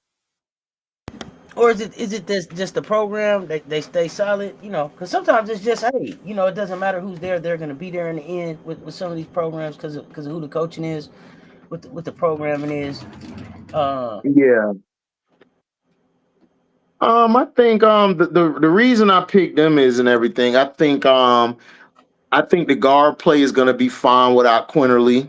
I still think they got some players there. You still got Gigi there. You still got Sydney there. So again, I think they'll be all right. I think they're gonna come this year and show that, okay, we lost our best guard, like one of the best guards like we've had in the past 5 years or 10 years. And I think that they're gonna come out and they're gonna play some good ball. Are they gonna be world beaters? No, but I just think they're gonna be fun to watch on both ends of the floor. And look, I think Gigi and Sydney got a show this year. Yo, what y'all gonna do? What y'all gonna do this year? So I will watch out for them. Richmond, I want to see them build off of that tournament. I want to see them get better this year and show, yo, that tournament thing ain't a fluke. Like, we deserve to be there. And I want them to show people who Richmond is. Because a lot of people don't really talk about it. If it ain't the top 5 or top 10, or SEC or Big Ten, certain teams, nobody really want to talk about it. I'm glad you said that. I'm glad you said that because somebody had called me out about that. So I am gonna start dropping some HBCU content about what's going on with HBCU women's hoops, man. Got to give them some love. Got to start showing some of these other players something they don't get talked about. So that's a good point. So I'm so glad, LaShonda Stevens, you right on time. You right on time for my next. If I can show my screen, that's the article. That's the article I got up to talk to Nephew about. This the one. Keomi McMiller. Keomi went through a lot last season. Ups, downs, good, bad, stuff I would want her to take back. But is now at Penn State, right? Clean slate at Penn State. Have you seen her play yet this season? Yeah, I saw some of Penn State game. What are you thinking about Penn State and Keomi and Gracie there? It's only, to me, it just reminds me of they're better than she has better talent on this team than she had at Rutgers. I liked her penetrate and did I liked her penetrate and hand off to Gracie down low, get Gracie some easy buckets. I don't have an issue with Keomi's one-on-one game. I think she's probably one of the greatest one-on-one players we've seen in a long time. Like, we can all say that. She's up there with the bag she has. I want to see her. I want to see straight bucket. She's a dog. I want to see how she makes everybody else better. I want to see Keomi McMiller's floor raising ability.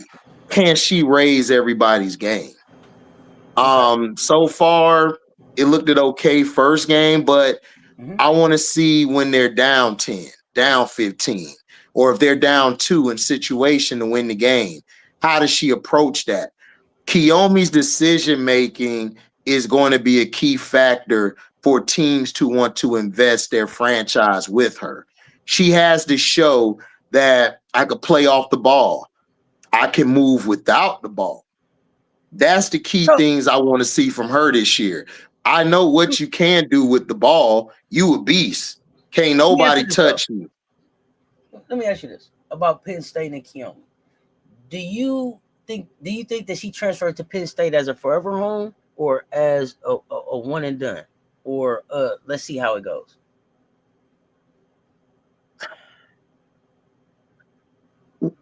Has anybody asked Keomi what does she want? Like, so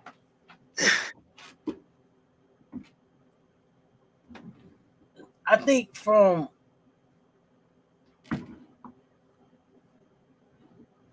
what I've read, Keomi feels misunderstood because she talked about really wanting to be able to show who her personality, who she really is. Like I said, I felt like the Instagram post just put a bad taste in people's mouth, right? I think that just put a bad taste in people's mouth. It made people, and then it went viral, and then it was a double down, right? And so then then it was like the whole product nickname, and everything just snowballed at one time for the kid, right? So I think she wants to be heard.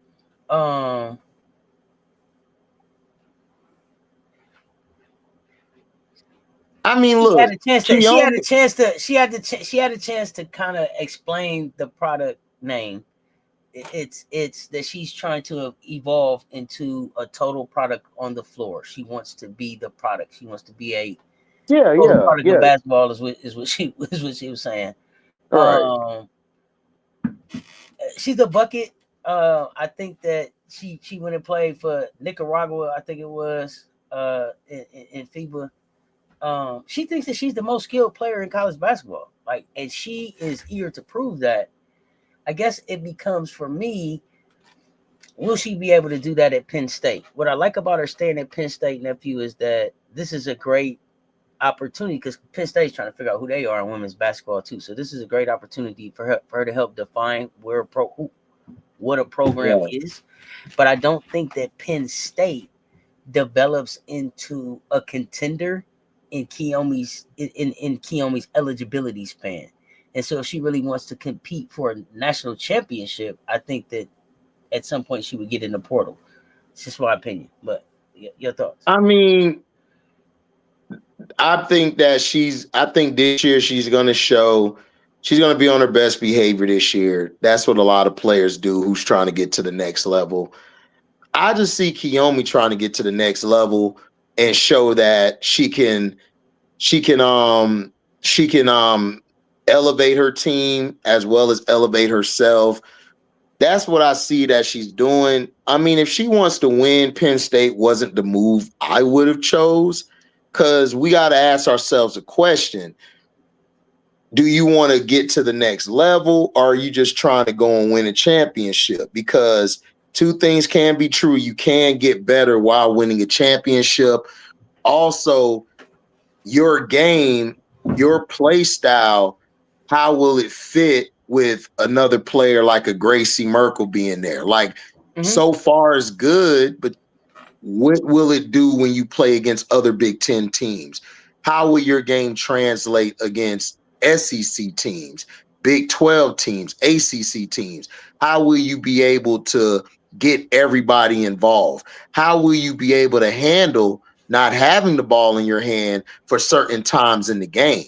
Because I think people don't realize what made Jackie Young a great player, or Chelsea Gray a great player, is at the guard position. they went certain times and minutes without the ball in their hand. It's other things that they did that helped elevate their game that was incorporated with them with the ball in their hand. I look at a player being great, what they do outside of what their natural skill set is. Your skill set is that ball in your hand, nobody can touch you. What can you do to set everybody up? Can you make the hawky assist, like passing to somebody, then they get the assist?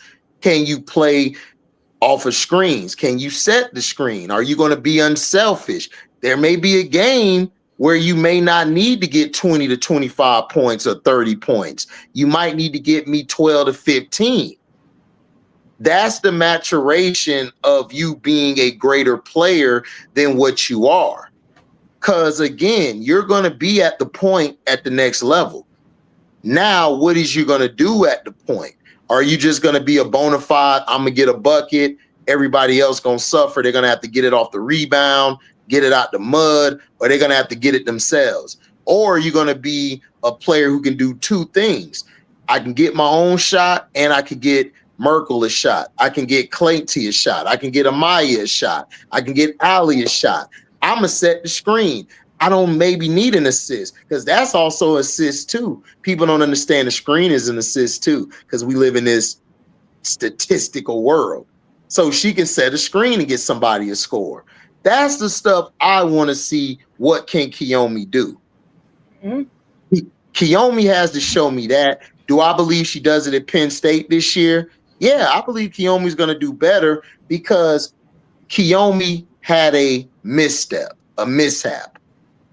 Oh, I don't doubt it all. I think people, I think what we need to do as a society, not me and you, but just the whole society, they have to not keep punishing a player because they've messed up.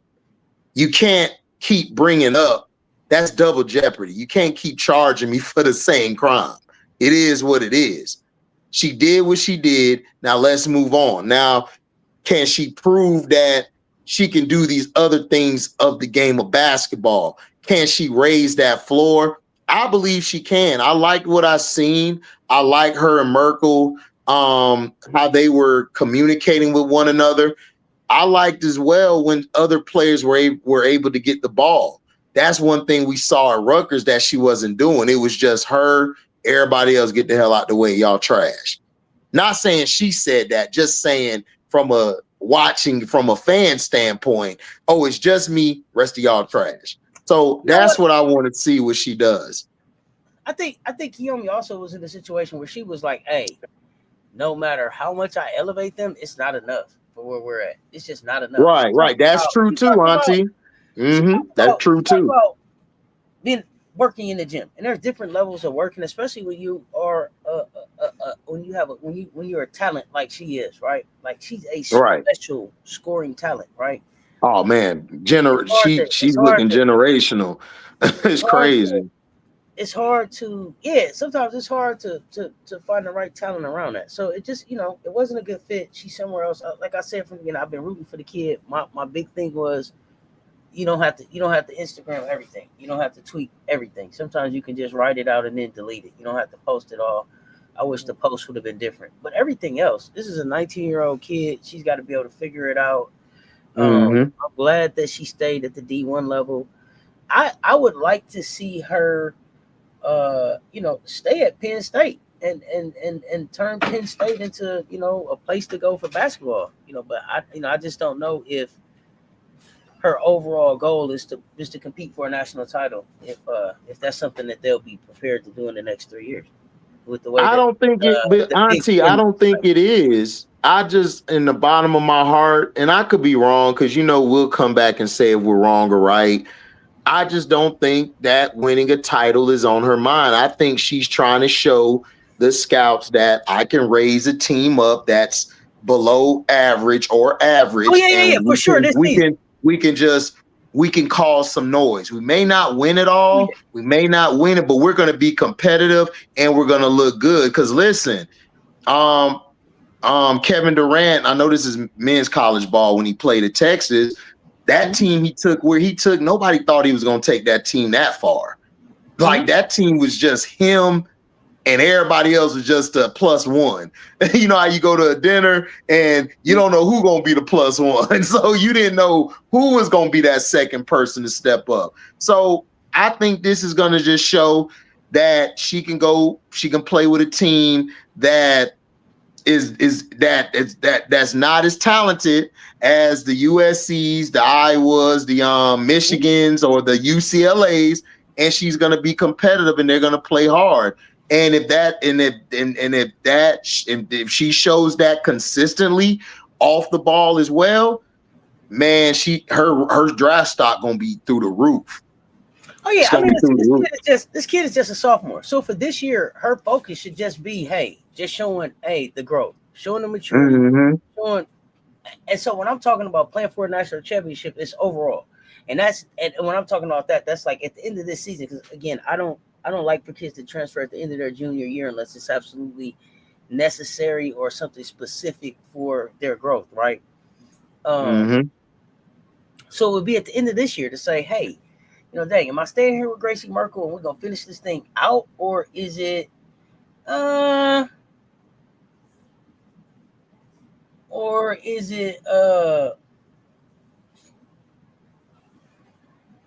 time to go and do something else? I mean, it could be a Tanaya Latson thing.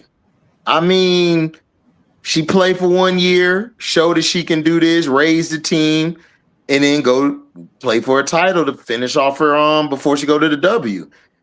I mean, but I don't know. It's just different to me. Tanaya is different. Well, I think Tanaya moved for a specific reason. Tanaya moved to show you to play in a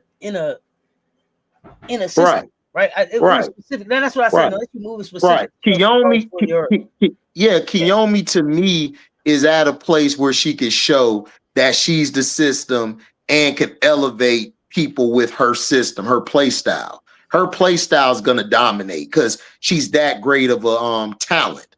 Not saying player, people, because she hasn't really proved nothing to me yet as a player, but she's a great talent. She's proven to me her talent. So we're going to see this year how her play style elevates everybody. And if it does, and they have fun, and because it looked like they all have fun with each other right now. She was passing the ball to everybody. But again, it's just the first game. It's a process. So let's give it time. Let's see how it goes. And I believe in my heart of hearts, I believe Kiyomi's going to be even better about time the Big Ten tournament starts and after the Big Ten tournament finish. I think she's going to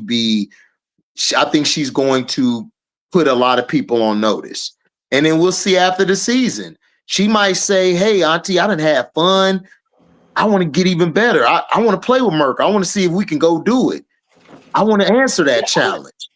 I would love to see that. But we don't know, though. But we got to see. I just don't know. Yeah, because if you look at the team, it's like, I don't know, man. I don't know if they turn into that quick enough, right? Like, but they. Yeah, I agree. Kiyomi McMillan would be a great place to start. I also think this is a player that, if it's like, hey, when it wasn't nowhere for me to go, I was able to go there, and they built this relationship where she comes back there and builds that program out. That could be really good for Penn State women's basketball. So. Yeah, man. Listen, she got some players around her. I mean, she got some length around her. She got a lot more bigger wings around her now. So we'll see. I think she'll have fun. I think it's going to be fun to see. But like you said, the biggest question at the end of the season is going to be, is she going to stay and try to win this with Merkel? Or is she going to say, well, let me look at LSU. Let me look at USC, because Juju might not come back. We don't know if she's coming back ever. So she could look at a lot of places. According to her team, she had 30. They talked to 30 schools. So it wasn't like the phone didn't ring for her. Like according to their team, she talked to 30 schools, and then they made the choice of Penn State. So there we go. Yeah, I mean, because if you think about it, Auntie, Penn State is the perfect place for her because look, again, her play style is very hard to mesh with. if you're another player that likes the ball in your hand or you like a certain amount of shots. Now, if you a person, it's like the Allen Iverson effect, I tell people. Allen Iverson wasn't a ball hog. People love to say he's a ball hog. He wasn't. Allen Iverson averaged a lot of assists. His thing was his play style. He played a certain way. But then when he added that off the ball, because people forget, Iverson could catch and shoot too, but people don't watch basketball. He could do that too. That elevated his game to another level, and look what happened. They got to a championship. So I believe if she keeps working on that maturation, I'm not saying championship, but they could shock some teams when it comes March. Yeah, they definitely can shock some teams when it comes to March. If Gracie too, Gracie's gonna have to be better against bets this time around than she did the first time. So yeah, it'll be interesting. It's gonna be interesting, but lights camera action gonna be on for that as well. Yeah, light action will be on for that as well. Yeah, I agree.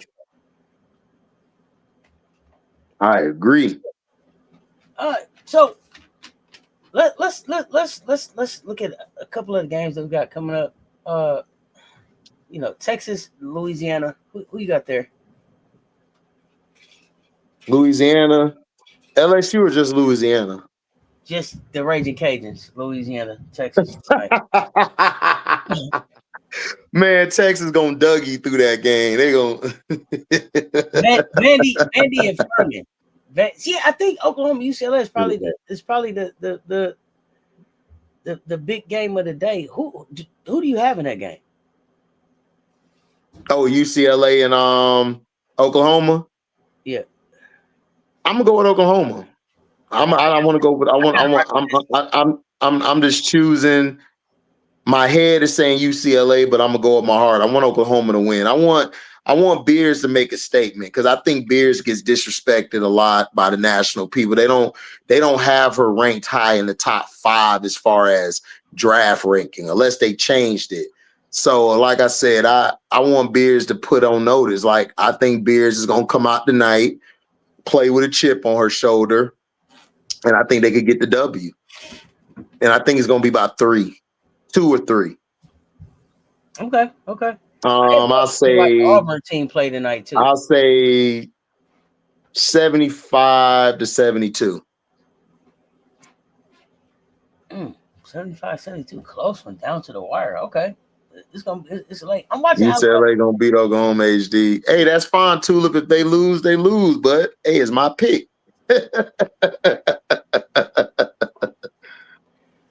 My pick. Washington should beat Montana too tonight. Man, Washington, man. Who? Hannah? They finna go talk to Hannah. Yeah. Hannah, Montana. Yeah, that's what I'm talking about. they finna beat the brakes off of them. Now, Darren, why you gonna be lost tonight? Don't be lost. Hold on. What happened? Because she root for the Eagles. The Eagles are playing tonight against the Packers. And then she got to watch that game. She want to watch both games, so she's stuck.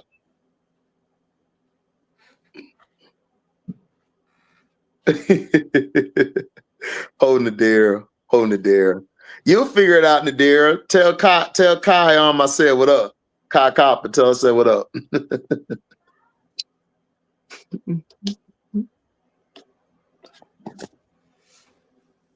Trolling from dang Chris Davis and MJ having a good little back and forth, man. Go ahead. Yeah, and I'm trying to figure out what Chris Davis talking about, because ain't nobody disrespected LSU over here. They get the respect they deserve, but they ain't beat the Gamecocks.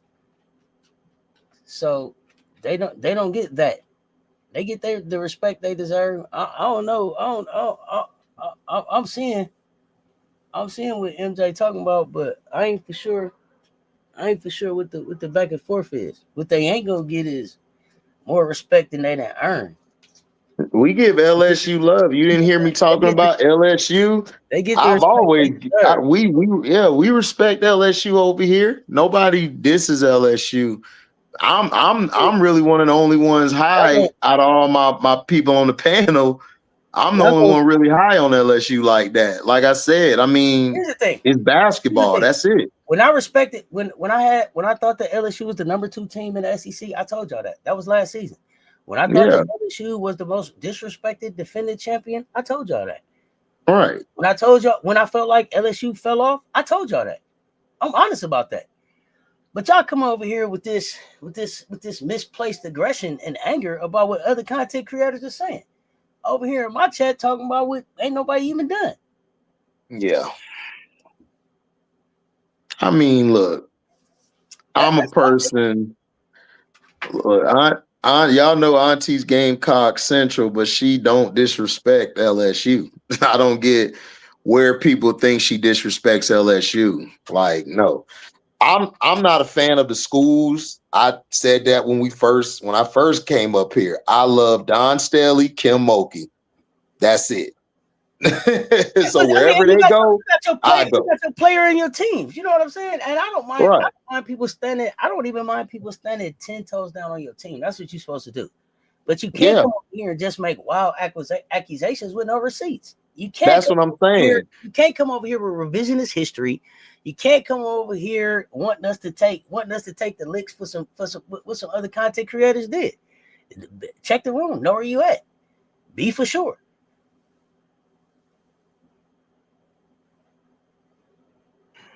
Yeah.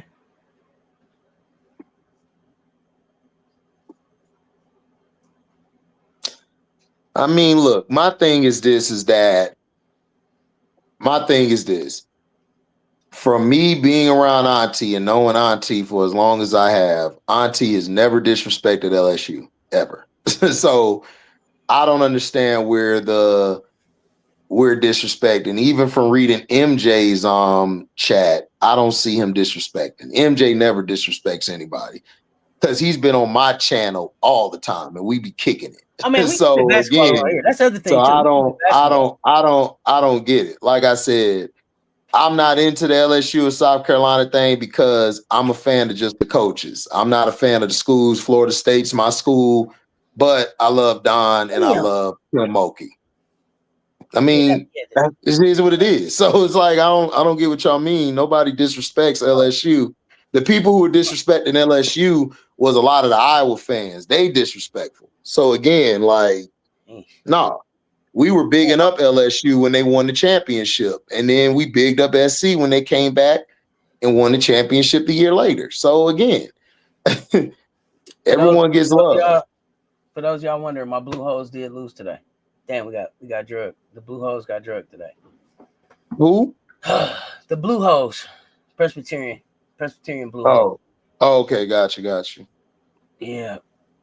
We keep up with the Blue Hose. They kind of like an adopted team around here. We keep up with the Blue Hose, man. Okay, got you. Is it high school basketball? No, it's college. We played Presbyterian twice. We played. Okay, got you. Presbyterian in the first round of the tournament. Was it last year before last? Yeah, Presbyterian. We've adopted them. Once I found out their nickname was the Blue Hose. Oh, bro, listen. Man, that's it, raw. And it's blue HOSE, Blue Hose. You know what I'm saying? The Blue Hose. You know what I'm saying? Just the Blue Hose.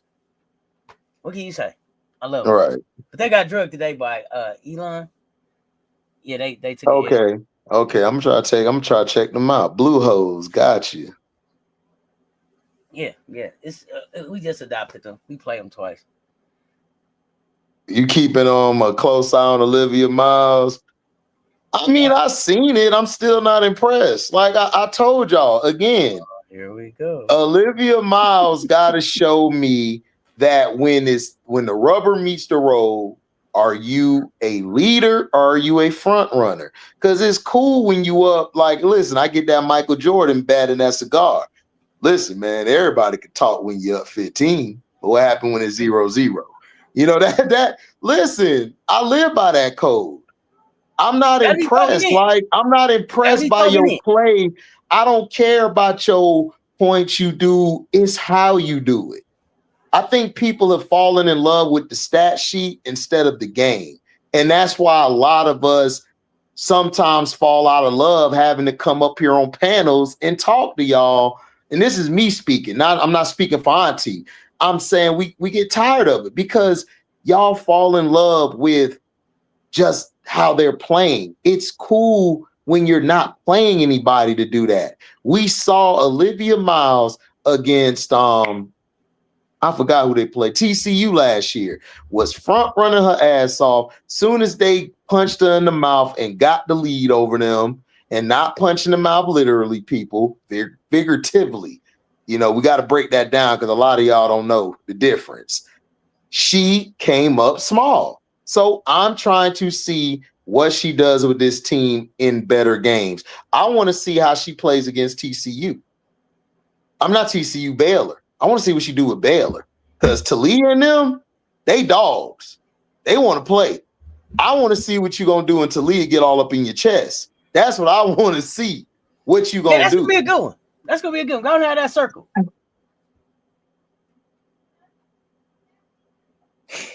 That's what I'm trying to see. Magic Miles is Money Miles. Hey, that's Money Miles. Hey, look, listen.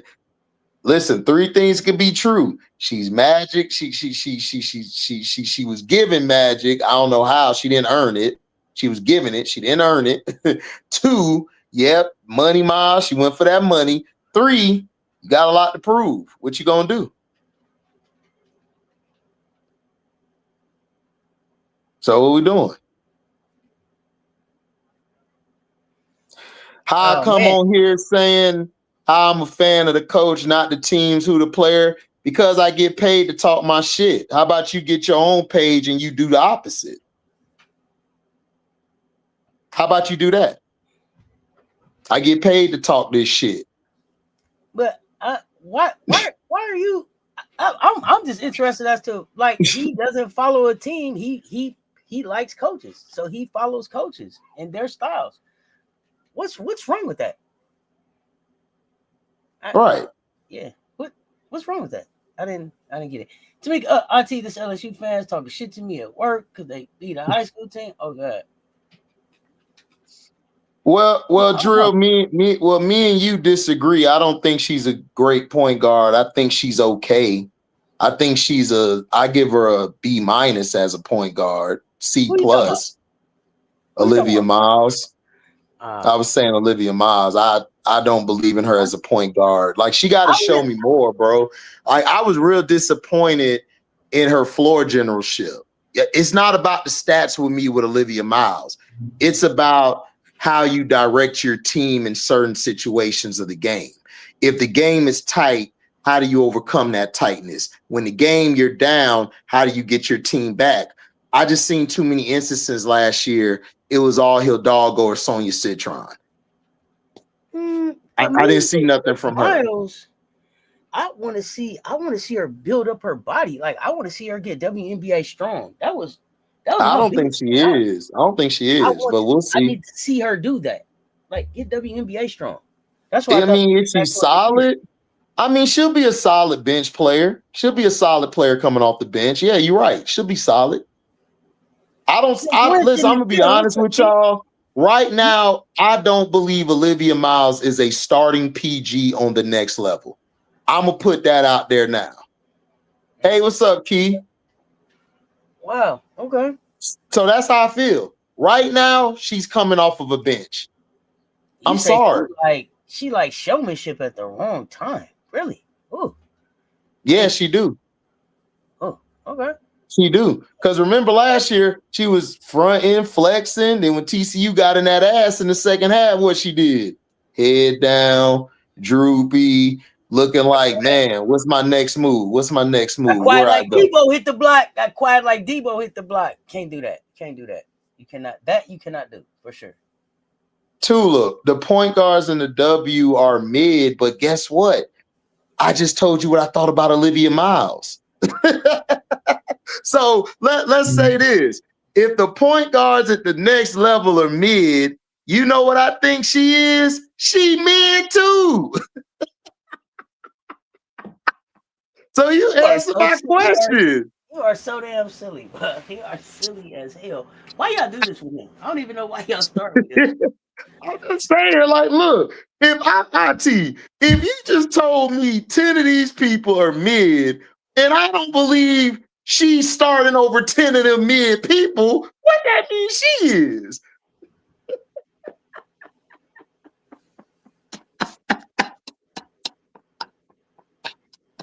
Because Auntie, I don't understand, right? This is what I don't understand, right, Auntie? Raven Johnson, everyone says she can't play at the next level. But she's won. She's played defense. She done hit some shots, mid-range or a three. She not consistent enough.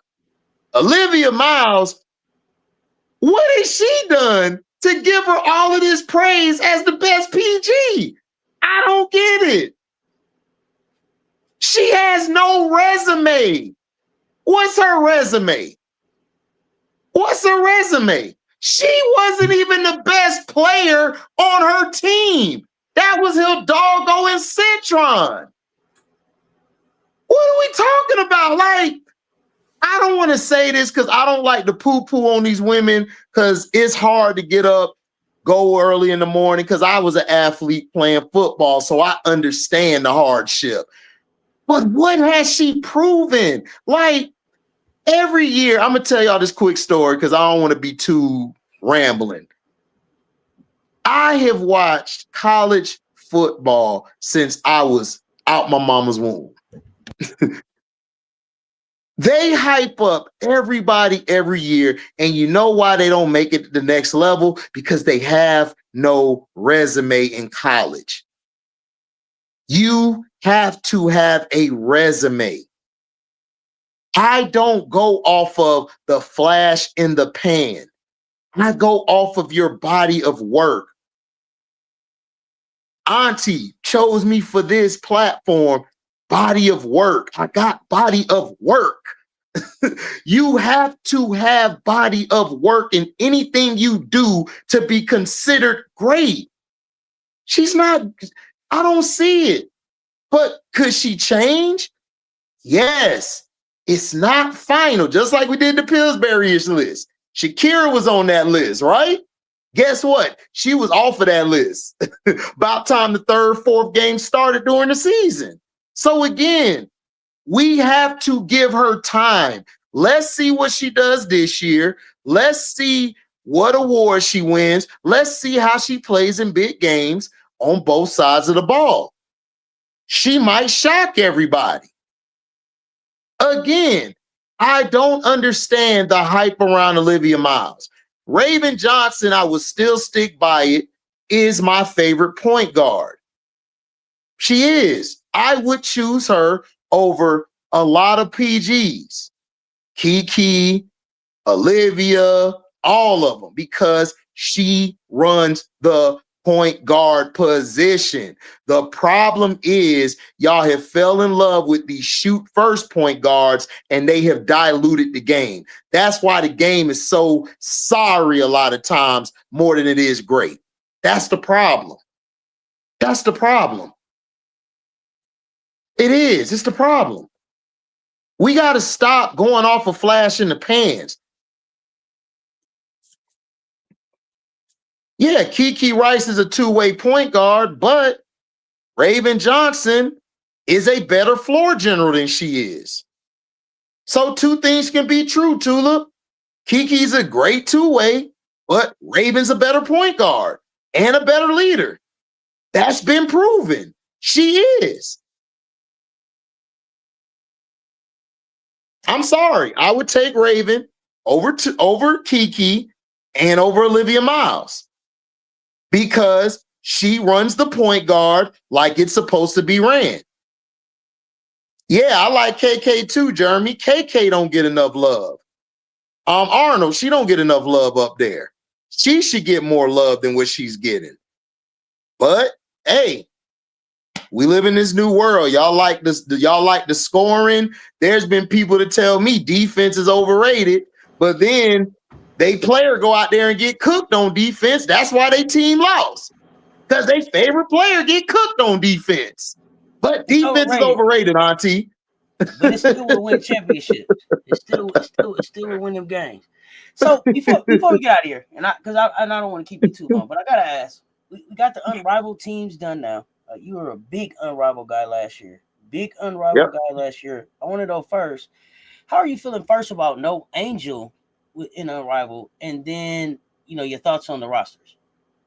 I predicted Angel wouldn't play, and I'm happy Angel ain't play. Auntie, Angel has not had a break since before the season she won the national title game.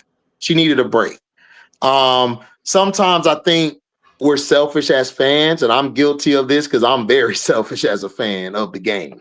So I'm not going to hold y'all. I am. So I'm not going to speak like, that I don't have experience like y'all in feeling like, okay, this is what I love. Angel needed a break. I'm glad she took that break away. She needs time to herself. Angel has been getting bashed and torn down the past 3-4 years. So she needs to be out the sight. Now, unrivaled, who the hell picked Fee's team? Look, hold up. Hold on. You know damn well Fee ain't no damn floor raiser. You got, see how I was doing that soliloquy. I wanted to set them up, Auntie. You got Rebecca Allen, Marina Mabry, Banner. Who they gonna stop? Who they gonna stop? Who the hell is Rebecca Allen gonna lock up? What is that? Hold on. Who got, hey, UConn guys, Jeremy, MJ, y'all need to get Fee on the phone now. Who the hell are you being with this squad? Man, Skylar Diggs gonna choke everybody. Skylar, first game of the season. Skylar is choking people. What is we doing? Hold on. Who are you beating? And look, Rachel Bannum is up here, y'all, smiling like she finna go out here and shut somebody down and drop 30. Man, look, you lucky. Listen, y'all lucky she is best friends with Nafisa Collier. And Rebecca Allen only there because of Rachel Bannum suggesting it to Nafisa Collier. What the hell is this? And then, hold on. I'm upset at this, Auntie. Hold on. This also pissed me off. Okay, here, go ahead, Nephew. And it is some very important business. Channel business I need to address. Go ahead. Listen, how the hell you got Paige and Raquel on the same team? Who did this? Man, bruh. Look, man, Arrival, look. Y'all be, and then hold on, Auntie, hold on. How the hell do you got Kelsey Mitchell with Sanaya Rivers, Sonia Citron, Ezzy Madbaker, and Mopin? Bruh, that team is versatile as hell. They finna be locking you down and running. What are we doing out here? What are we doing? What? Bruh, who did this? Who did this? Brittany, why is Brittany Griner back? Hey, why is Brittany got something to say? Brittany Griner got something to say. Now, Team Rose, this is what bothers me. They're gonna miss Slim's versatility, and they're gonna miss Angel's energy. But I do like the pickup of Shakira and Suge. I think that's gonna be different. But Lexi's gonna be their weakest link because she gonna get torched again, unless she playing Ron Howard because she know how to D up Ron Howard. Now the Miss, hold on. The Miss, this is interesting. Where's Stewie gonna get a shot in? Arika and Alicia finna shoot the hell out of that ball. Man, Stewie finna be chilling. Look, Enrique and Alicia Gray go average like 30 shots all together and more. They finna be cooking. Enrique is off the team with Marina, so she ain't gotta. Oh, she never was on the team. She gotta make sure she don't go eat Marina food. She'll be all right, as long as she don't eat the food. Lee Rue and Elena Smith is interesting to me. I don't know how they're gonna fit in a 3-on-3 setting. Elena should be okay. I still don't think she deserved Defensive Player of the Year award. I stand on that. That should have been unanimously Asia's award. So I don't respect her on that aspect. But I think she'll be fine. I'm interested to see Lee Rue and Dominique Malunga. What are they gonna do? Because this is different. Malunga didn't really impress me this year. A lot of people mad at me. They hate on me. They upset because I'm not glazing, that new word glazing. I'm not doing that with Malunga. Malunga got to show me that she can rebound. She can play defense. I think she's good at rim protecting. She's okay at that. Her shot is decent. She got to show me more. She got to show me that motor. She got to show me that, because a lot of times she fades away for like 2 or 3 quarters. And sometimes you even got she played. Elena Smith, what is you gonna do? Like well, not Elena Smith, but Lee Rue offensively, she'll be good. She can shoot the 3 ball. She could, but what's she gonna do on defense? You know what I'm saying? So again, like I don't know. Like, but that Miss team, I'm not sure about. I like the Laces. I think the Laces are gonna be nasty. You got Nas with AT, J.O. with the peace sign, J.O., who I got a video coming out later that about time J.O.'s career done. I'm gonna have her in my top 8 of all time. So again, I had that video coming soon. She's on her way. So, and you got Slim with Jordan Canada. Now, this is what I don't understand. Jordan Canada, why are you here? Jordan Canada walked down the stairs, she hurt. Jordan Canada passed the ball, she hurt. She go to the bathroom, she hurt. She take a shower, she hurt. What? Jordan Canada, that's who needed rest this offseason. Canada needed to lay at the house because she get hurt. Maddie Segrist, what are you doing out here? You stay hurt too. So again, I say, Auntie, I think Zaza gonna be joining this team soon. I ain't gonna hold you. Zaza in the development pool, she's gonna be on this team, and Timpson gonna be on this team or one of these teams, because a lot of these players, Auntie, they ain't gonna make it. They ain't gonna make it. They ain't gonna make it at all. They're not gonna make it at all. Now the Phantom did the right thing. The Phantom said, all right, we're going to go get AB. We're going to go get Kiki. We're going to get Kelsey, Dana, Cloud, and Satu. This team, I like this team. This team got a lot of balance. And you got players who thrive in a 3-on-3 setting. They're going to make it tough on the defense. Kiki is a versatile defender. AB don't have to do much. She could chill in the post all day. They could run a 3-person zone. Kiki could be the roamer all over the floor. Plum, that's going to be their weakness, because Plum don't play no goddamn defense. But Plum, you be like defense. Plum like, who? You mean defend? Defer? No, I don't defer. I shoot. I score. That's all she know. That's Miss Chucker herself. Kelsey Plum ain't seen a shot she ain't going to take. She going to take about 50 shots. Dana gonna look at her like, yo, Kelsey, come here, let me talk to you. Can you pass the ball? Like, damn, I was wide open. Kelsey like, no, gotta shoot. I gotta shoot. That's gonna be their only issue. How do they reel Kelsey Plum in? Because Kelsey Plum, she gonna shoot you out the game more times than none. You ain't got no Asia that's gonna bail you out of Jackie. And then we got the Vinyl, like I said, with Brittany. I like the Vinyl team. I like Court on this team. But again, Courtney not on the Owls no more. I think this team will be better for Courtney and E. Wheeler. I think they're going to be your main players. This is what I want to see from Ron Howard. How does Ron Howard play as more of a facilitator, more of a passer and setting her teams up? Because I think that's what messed them up, Auntie. This is why they lost against Indiana, was because of her.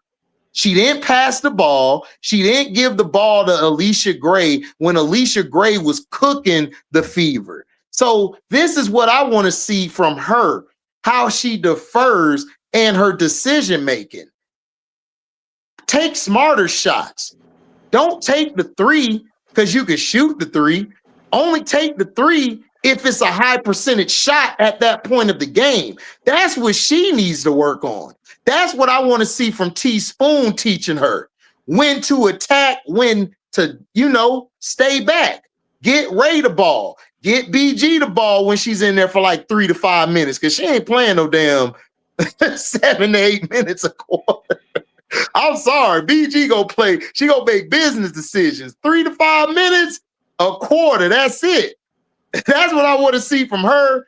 I want to see how Courtney plays. Courtney and E. Will gonna be the main ones shooting the shots. Ron Howard, if she balances that out, Vinyl could be a team to watch.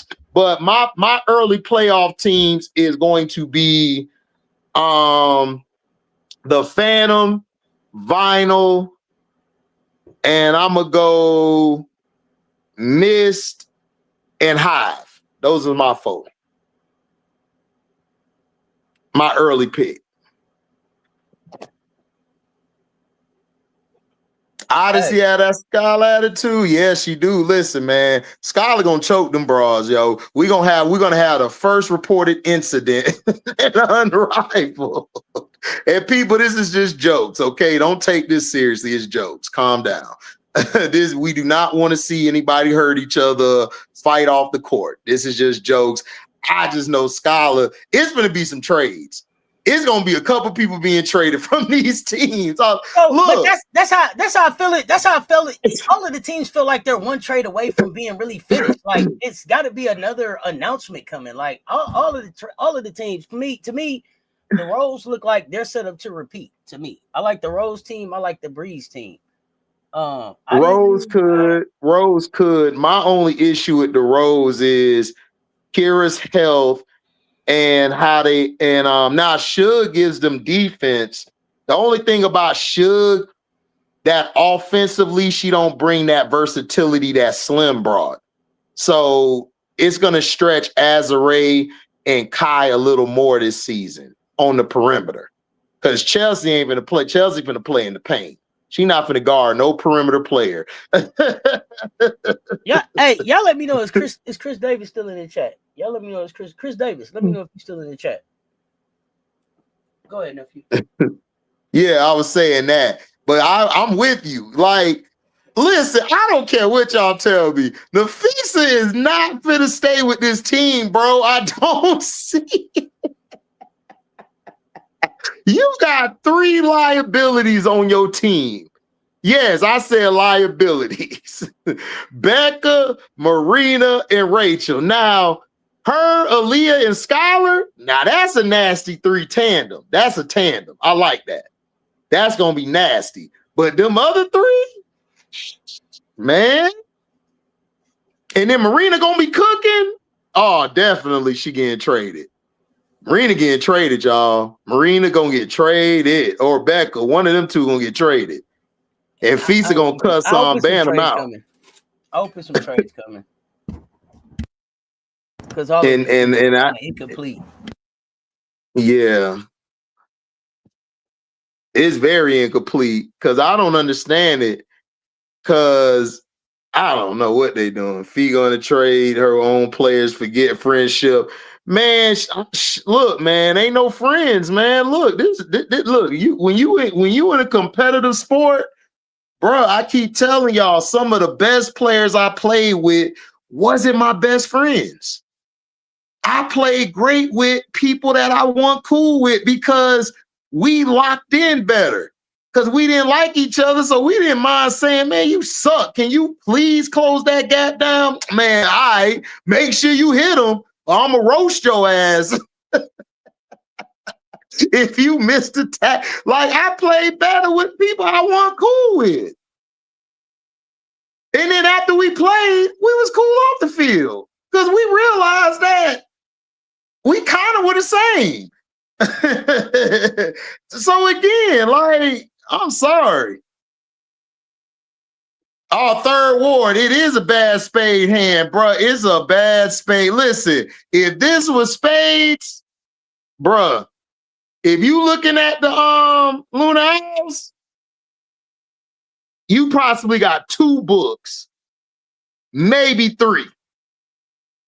You might have 2 good books, maybe 3. If you look at this hand, you possibly got 3 books. But after that, bruh, your partner better help you. Your partner better have all the books because you only got 3 books. If that, you possibly got 1. I'm just saying, bruh. You finna quit third ward after this hand, like, man, but let me deal the card. Y'all tripping. Y'all know how to deal. Oh, the Breeze trash talk. Oh, man, Rakia gonna be talking shit. Paige gonna be talking shit. And don't let them mix your ass up. Don't let them mix your ass up. I'm telling you. Oh, the trash talk finna be hilarious.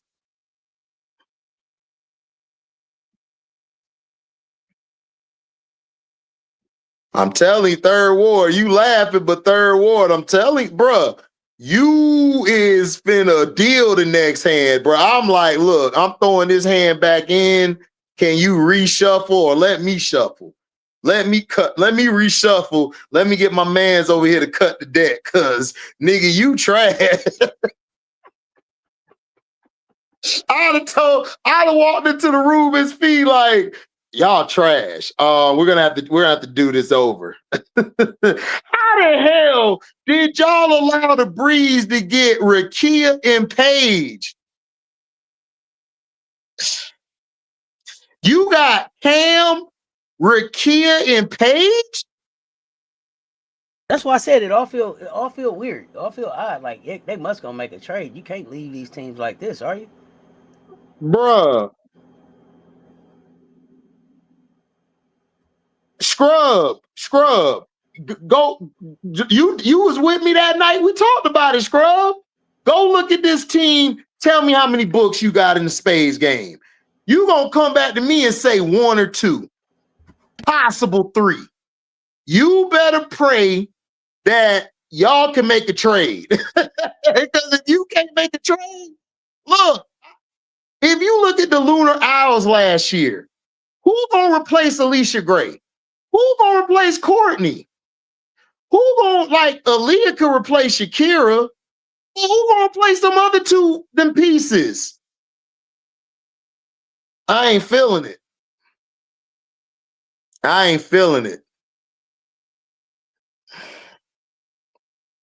Tulip, man, Kate Martin barely gonna play on that team. Hey, man. Hey, I need to know, Chris Davis, are you still in this chat? Type in the chat. Let me know if you're still here. Nephew, what you got up for the rest of the day? I'm finna watch my sorry behind Magic, and I'm finna watch this UCLA game and see who gonna win the UCLA, since it's showing on my TV, so I can actually watch something for real on my TV and don't have to go watch on my phone. Oh man. Jeez. So that's what I got for the rest of the day. I hope they get that fixed. I hope they get that fixed soon. I'm coming back with a Gamecock show. Y'all know we got some type of CC show. We're gonna figure that out around this UCLA game. Be on the lookout for that. But Chris Davis, I'm looking for you. Let me know if you're still around. I had just a question. I had just a question.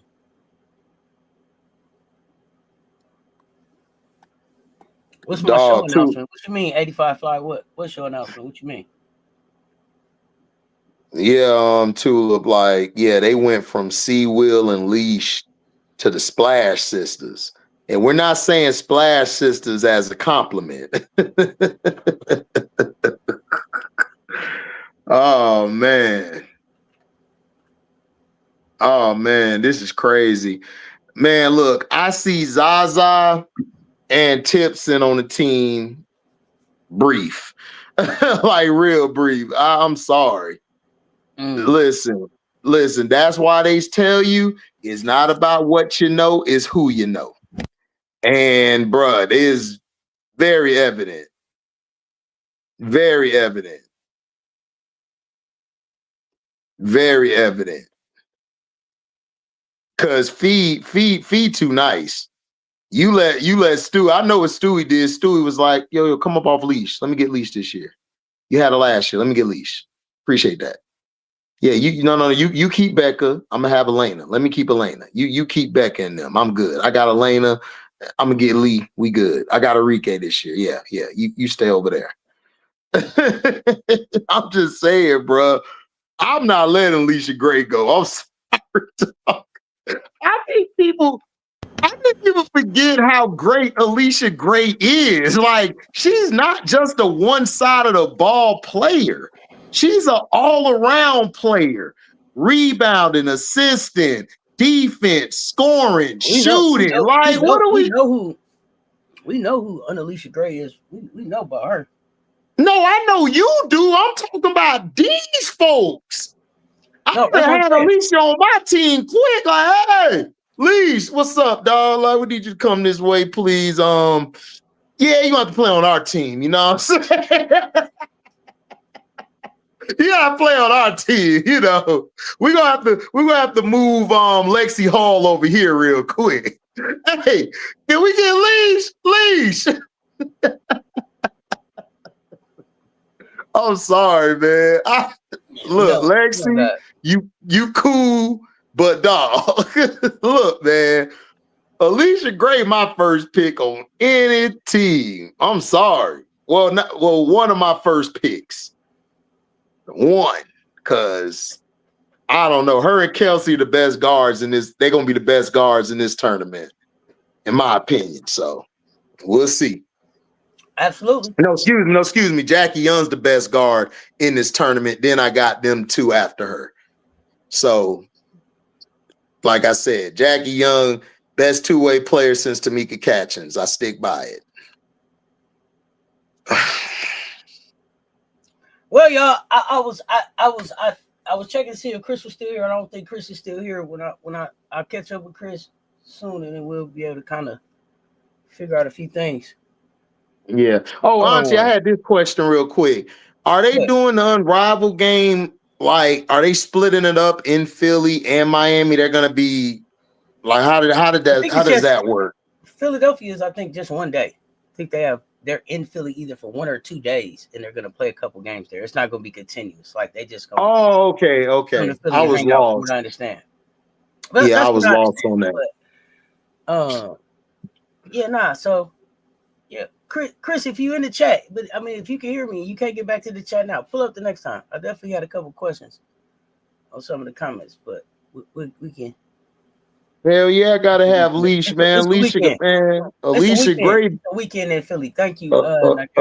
Alicia Gray been that hooper, dog. Look, man. I'm sorry. I'm taking Jackie Young or Kelsey or Alicia Gray.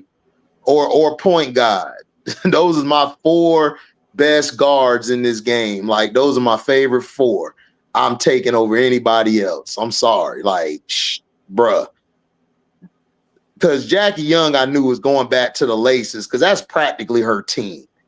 And then I knew Kelsey. I knew Kelsey was going to go to one of the new teams. And I knew point guard was coming back to the Rose because they already said it. And Alicia Gray. Now that was surprising. I didn't think Alicia Gray was going to be on Stewie's team this year. I thought she was coming back to the Owls. Now that was interesting. So I think FISA wanted to get her girls on a team together. So I think she cool with both Bantam and Becca. So But I'm sorry.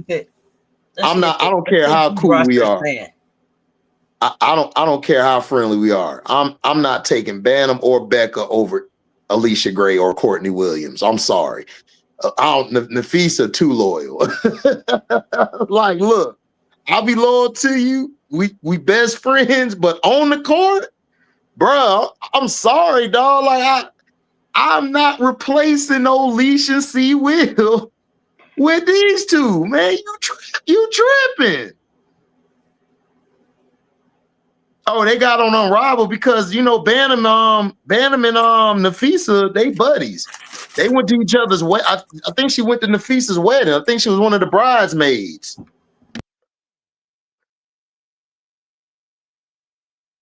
Oh yeah, J.O. is the best guard in Unrivaled. J.O. is the best guard, period, in the W. She's the best. And when her career is done, I stick by what I said. She's gonna be in the top 10, top 7. I stick by what I said. J.O. that hooper, both sides of the ball. Yeah, hookup. That's why I said it ain't even about what you it's not about what you know, it's about who the hell you know. So if I knew Auntie was hooping, Auntie, I'm like, Auntie, man, get me in on this. Get me in. I don't care nothing about that. Now, Bantam, here's the thing. There's plenty of people who friends, dads, moms, whatever, got them a job. Now that you got the job, can you keep the job? Now you got to show up and deliver. I put my neck out for you to be here. Now, Bantam, show up and be something. That's where I'm at with these people that got picked up. I think that there was a lot of players that they might have wanted to have come back. That was like, yo, this wasn't the best showing for me. This didn't pay the best for me. I need to maybe get into a situation that's going to give me some longevity, a little bit longer than what an unrivaled schedule looks like in case the WNBA season doesn't roll back around. So I need to go secure a bag. This a meal and a half, $2 million versus $250,000 this go around. Because I don't know when I'm going back to work at the WNBA. So, and I also think it was some people that was just like, hey, you know what? Oh, 303 ain't for me. It ain't for me. Some people got exposed. Oh man. Oh man, a lot of people got exposed. So I mean, like I said, I think secure their bags. Yeah, I think the thing with I think Angel wanted to take a rest. She even said it herself. She wanted to rest. She hasn't had the time to chill.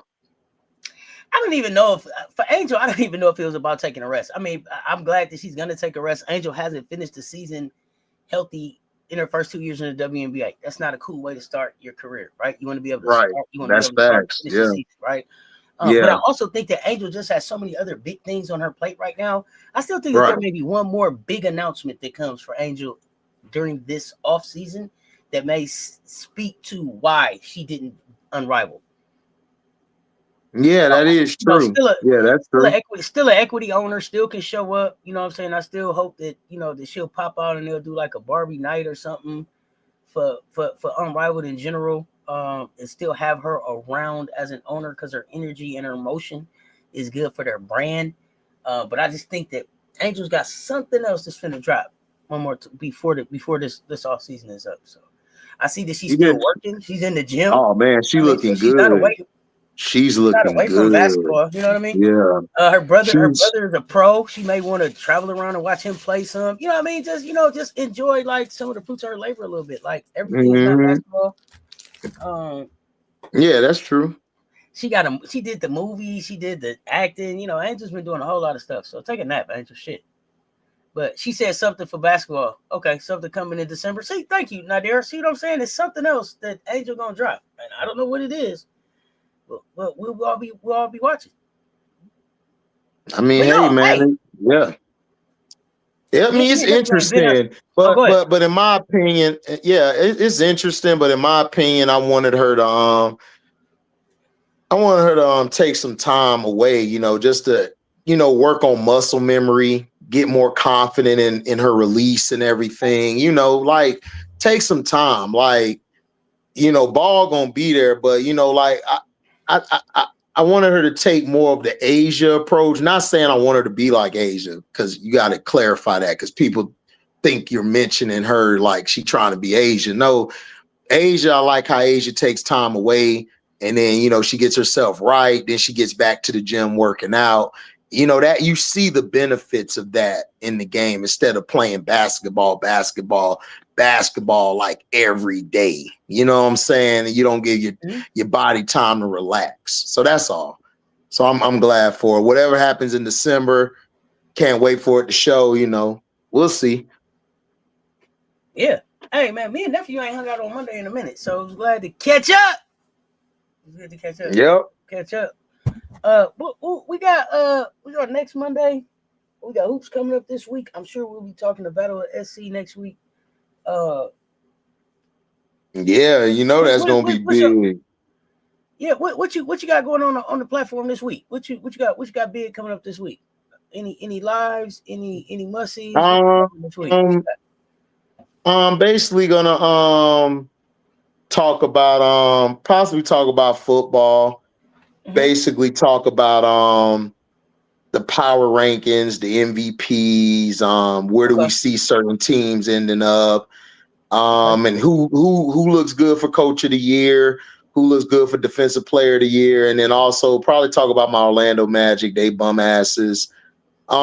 Get on them a little bit, talk about them, and then probably what's up with Wagner? Huh? What's up with Franz? What's up with Franz, man? What's happening? Is him and Banchero not a good mix together? What's happening? It's almost like one. You know what? You know what? I said the same thing last year. I think they do the same thing. Okay. Like, because if one person isn't going off, like this last game, they both went off, but we lost. You know what I'm saying? Which one would you rather have? Who would I rather have? I would rather have Paulo because Paulo does more things. Who has more to a game? Paulo. Paulo does. Than Franz. Franz got trade value, but Paulo got more. Man. Yeah. Huh? Do you think are y'all gonna move off one of them before the season's up? If it continues the way it is, I don't think so. I think they're gonna fire the coach. I don't see them because you got to remember. You got to remember. I think what messed us up was we gave too much up for Bane, and then Bane hasn't stepped up. That's been the biggest issue. Bane has to step up. If Bane steps up and plays what he does and Suggs get back to what he does, I want to see them play the black and the silver more. That's what's really hurting us is that he's not playing certain players that he needs to play. He's not playing Isaac. He's playing this dude named Batazzi, and he's getting destroyed. We really miss Mo Wagner. We need Mo Wagner back big time. I'm hearing that there's a certain young player that's unhappy over there in Memphis. Would y'all make a play for him? I'm gonna be honest. No, they're not gonna make a play. They're too Disney. They're too Disney heavy. Okay, and they like to treat players like Ja and Kennedy Carter like they're the Exorcist or something when they're not. I mean, they're great players. They need to just be given a chance. Like, just they made mistakes. Let them live that mistake down and move on from it. That's what pissed me off. They always talk about move on, right? But then when it comes to them needing to move on, they don't want to move on. It's insane to me. It's the dumbest thing. It's an oxymoron. It's such an oxymoron. Do you see a team where Ja's gonna land? Making a move for him? I'm predicting Brooklyn or Miami. Oh wow, not contenders right off. That's for sure. Hey, I mean, but listen, it'll be your team. We can build around you, and then you can get your image cleaned up while that's happening. Gosh. Who? Yeah, these are young adults in their 20s. They're still young adults, right? They're still young. But 85 Fly, me and Auntie understand that.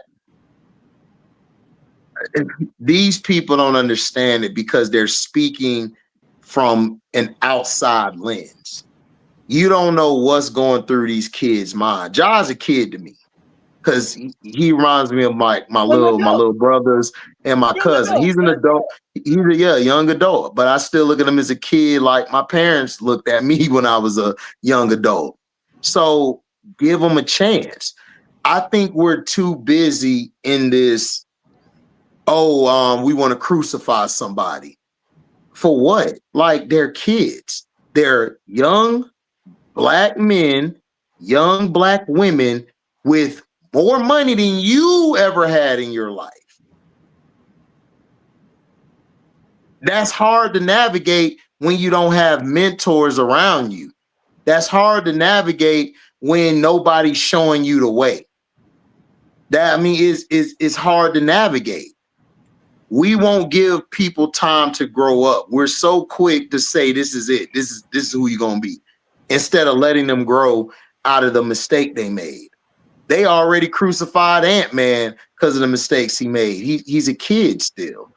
And the girl that he was with was older than him. So I blame her for that situation, because you're 20 years older than this young man. He don't know no better. He's a kid still. You're the adult. So why would you do that? But because he's Ant-Man, we're going to crucify Ant-Man, right? That's how it is. So again, they're kids. Let kids grow up. Let kids bump their heads. Let them bump their heads. It's okay. It'll be fine. It doesn't affect your life. You still got to go to that cruddy ass job, and you still got to go home to that person that you've been wanting to break up with or divorce for years now. It's okay. Your life is still good, but let these kids learn from their mistakes. I wish people would just reach out. Yeah, reach out. Like, why not reach out and DM and say, instead of you this and that, how about saying, yo, Ja, you okay? Ant-Man, are you okay? How's life treating you? Kiyomi, you good? Is everything good? Rooting for you. What's up? We rooting for you over here. You all right? Why we don't do that no more? Sometimes you need somebody in your life that just says, hey, you know what, you fucked up, but you still mine. Just bring your ass in here. Exactly. Bring your ass in here. My uncle be like, hey, you fucked up, buddy, but come on, we'll fix it. Come on. We don't have that no more. We're going to fix it. We don't have that no more, Auntie. We don't. We don't have that. A lot of steps, but they're not gonna publicize and really put out there the steps that he's taking to try to really grow. Like, no, because the media never was made for us. The media was made for them. Remember that. Multi-ethnical destruction in America. That's what media stand for. Y'all got in more trouble for fake guns than anybody I know, though. Yeah, anybody I know. When politicians and people, it's people that got in less trouble with real guns that y'all got into for the gunshot celebration and all of that. Crazy. The original issue, I get it, but you gotta let people grow up. Yep. Nah, that's all, man. Here's the thing. We don't do that no more because it's not back in the day. We don't do that no more because we don't choose to do that. See, I'm not gonna say that we don't, because I do. Every young person that I can reach back and pour into, I do. I get on people's nerves. I get on young people's nerves, bothering them, trying to tell them something. That doesn't have to be. That doesn't have to. You don't have to let that narrative be. We be like, oh, it ain't because it ain't. It ain't because we don't. It ain't because we don't. Yep. We where we at because our parents would not. That's why we got it. Because they wouldn't. They would not let us not have it. We're too easy, and we'll blame this shit on the kids. What the fuck the kids know? We the grown-ups. Yep. Who you poured back into this week? What young person did you try to reach? See, that's the stuff that we got to start holding each other accountable for. That the world, these kids ain't fucked up because of these kids. They fucked up because of the generation in front of them. Where was we at? Yep. Where we at right now? Yep. And you can say no accountability, but the people that were supposed to hold them accountable is us. Yep. We that generation. It ain't our mamas. It ain't our grannies. It ain't the people coming behind us, because that's the generation that need help. It's us. Yep. Exactly. I agree. We got to do better as a people. We should be sitting around here saying we failing because the kids and we grown as fuck. Ain't that something? That's crazy work. Crazy work. Yeah, it's no accountability, and we're not even trying to help the kids, dog. We become more of blinded by the narrative. what these we kids, love. they just in their phones. Man, if you don't meet these kids where they at, if they in their phone, send them a goddamn message on their phone. Yeah. Figure out how to reach them. Yep. It don't gotta be that. Yep. But we also do not push out that narrative. We also don't push out those images. It's plenty of families that I know doing it the right way. Mm-hmm. It's a black family I know right now. It's a black family I know right now. Every Sunday they get together on a video chat. And they come together as a family from across the nation and say, what is it that we need? How's our kids doing? How do we help each other? How do we take care of each other? At the same time, you got families living on the same block, ain't speaking to each other over some bullshit. Straight bullshit. Straight bullshit. I don't want to hear shit about it. Ain't no more male figures in their life when it's males walking around here everywhere. Fuck all that. I'm not buying into that narrative either. I'm not buying into the deadbeat dad narratives. Are there some fathers out there who don't take care of business? Sure they are. But the majority of the men that I know, especially the black men that I know, bend over backwards twice every day for their kids. Bro, stop pushing that narrative. Push out. Tell these when you see these fathers, these mothers, these people doing it right, post that shit. Y'all be so quick to repost some bullshit. Y'all be so quick to repost some shit that pushes a narrative that we don't fucking need. Y'all scroll right past the educational stuff. Y'all scroll right past the shit that reinforces the fucking visuals that these kids need. Mm-hmm. But I ain't gonna get on my soapbox about that shit right now. But that's real shit. If you want some shit to be different, start with you. See, we don't want to have them conversations. The conversation got to start in your house. Got to start in your family. Yep. Why Auntie Kiki can't be at the same house when Auntie Lily there? Why when we getting ready to go to Granny, somebody got to call and say who gonna be there because I don't know if I'm coming. Get over that bullshit. I used to hate that shit. I'd be like, man, bring your ass over here, man, and shut up. Come on. That's lame as hell. I hated that shit growing up. I saw too many schools this year post that they said they needed men to show up. They needed 10 men to show up on first day of school to shake black boys' hands going in. I saw hundreds of men showing up. Stop pushing that bullshit narrative.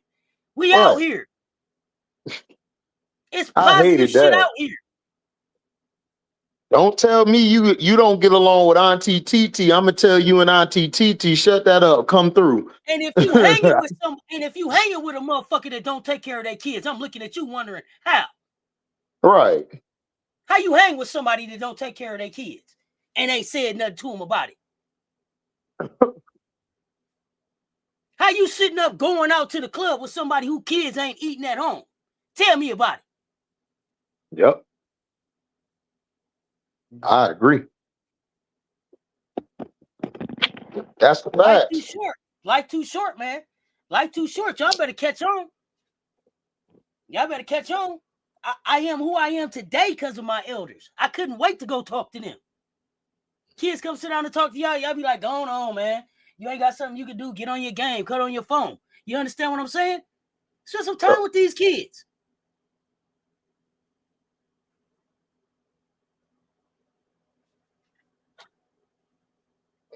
I didn't mean to mess up that. We was talking hoops. Come on, nephew. Let's close this thing down before I get mad for real, because that's some bullshit. I keep telling y'all social media currency matters. Spend it wisely. No, you good, Auntie. Auntie, that shit need to be said because that's the truth.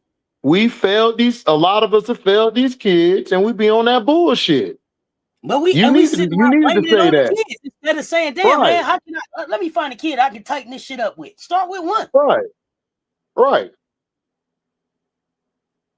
That needed to be said. Because I'm tired of seeing that bullshit too. I'm tired of seeing that bullshit on social media too. Man, most of these kids don't need shit but a hug. They don't even need a whooping. They need a hug. All right. They fighting battles y'all wouldn't even believe that they fight. We're too self-absorbent as a society. Way too self-absorbent.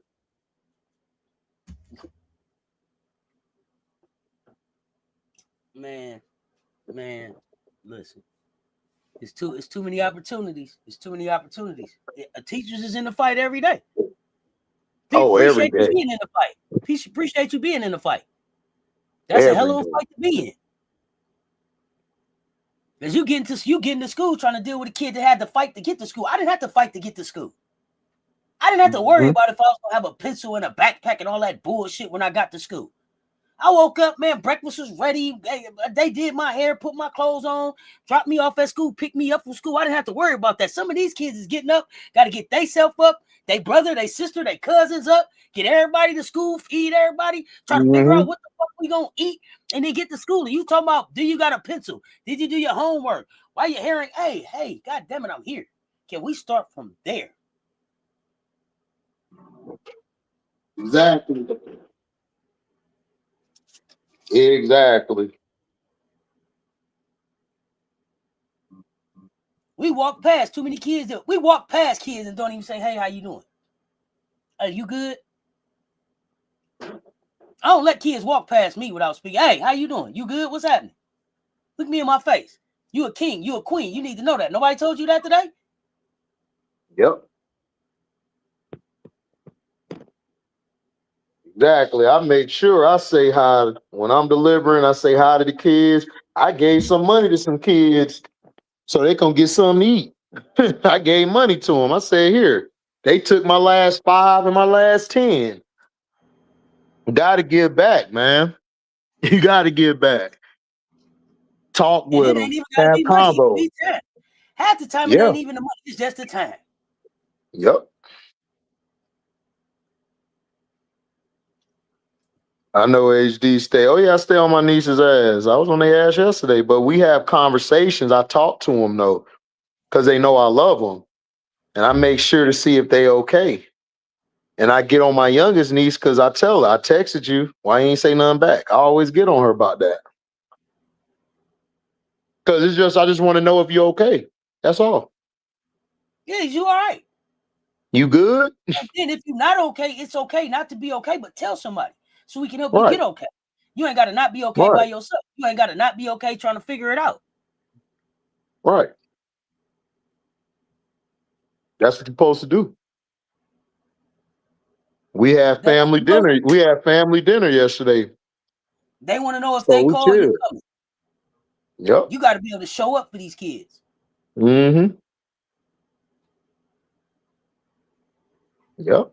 And don't just show up. And don't just show up at the AAU games. Show up at the parent-teacher conference. Show up at homework time. Show up at go to school time. Show up all the time. Yep. This went way longer than it was supposed to go, fam. We appreciate y'all pulling up and hanging out with us. Nephew, as always, man, it's a great Monday conversation. We'll do it again next week. Yes, man. Nephew, we will. love you, nephew. Love you, nephew. Love y'all to life. Y'all know what it is. Let's welcome HDiiTV, Talk Sports. Y'all stay tuned. Love you too, Auntie. For sure. Yep. We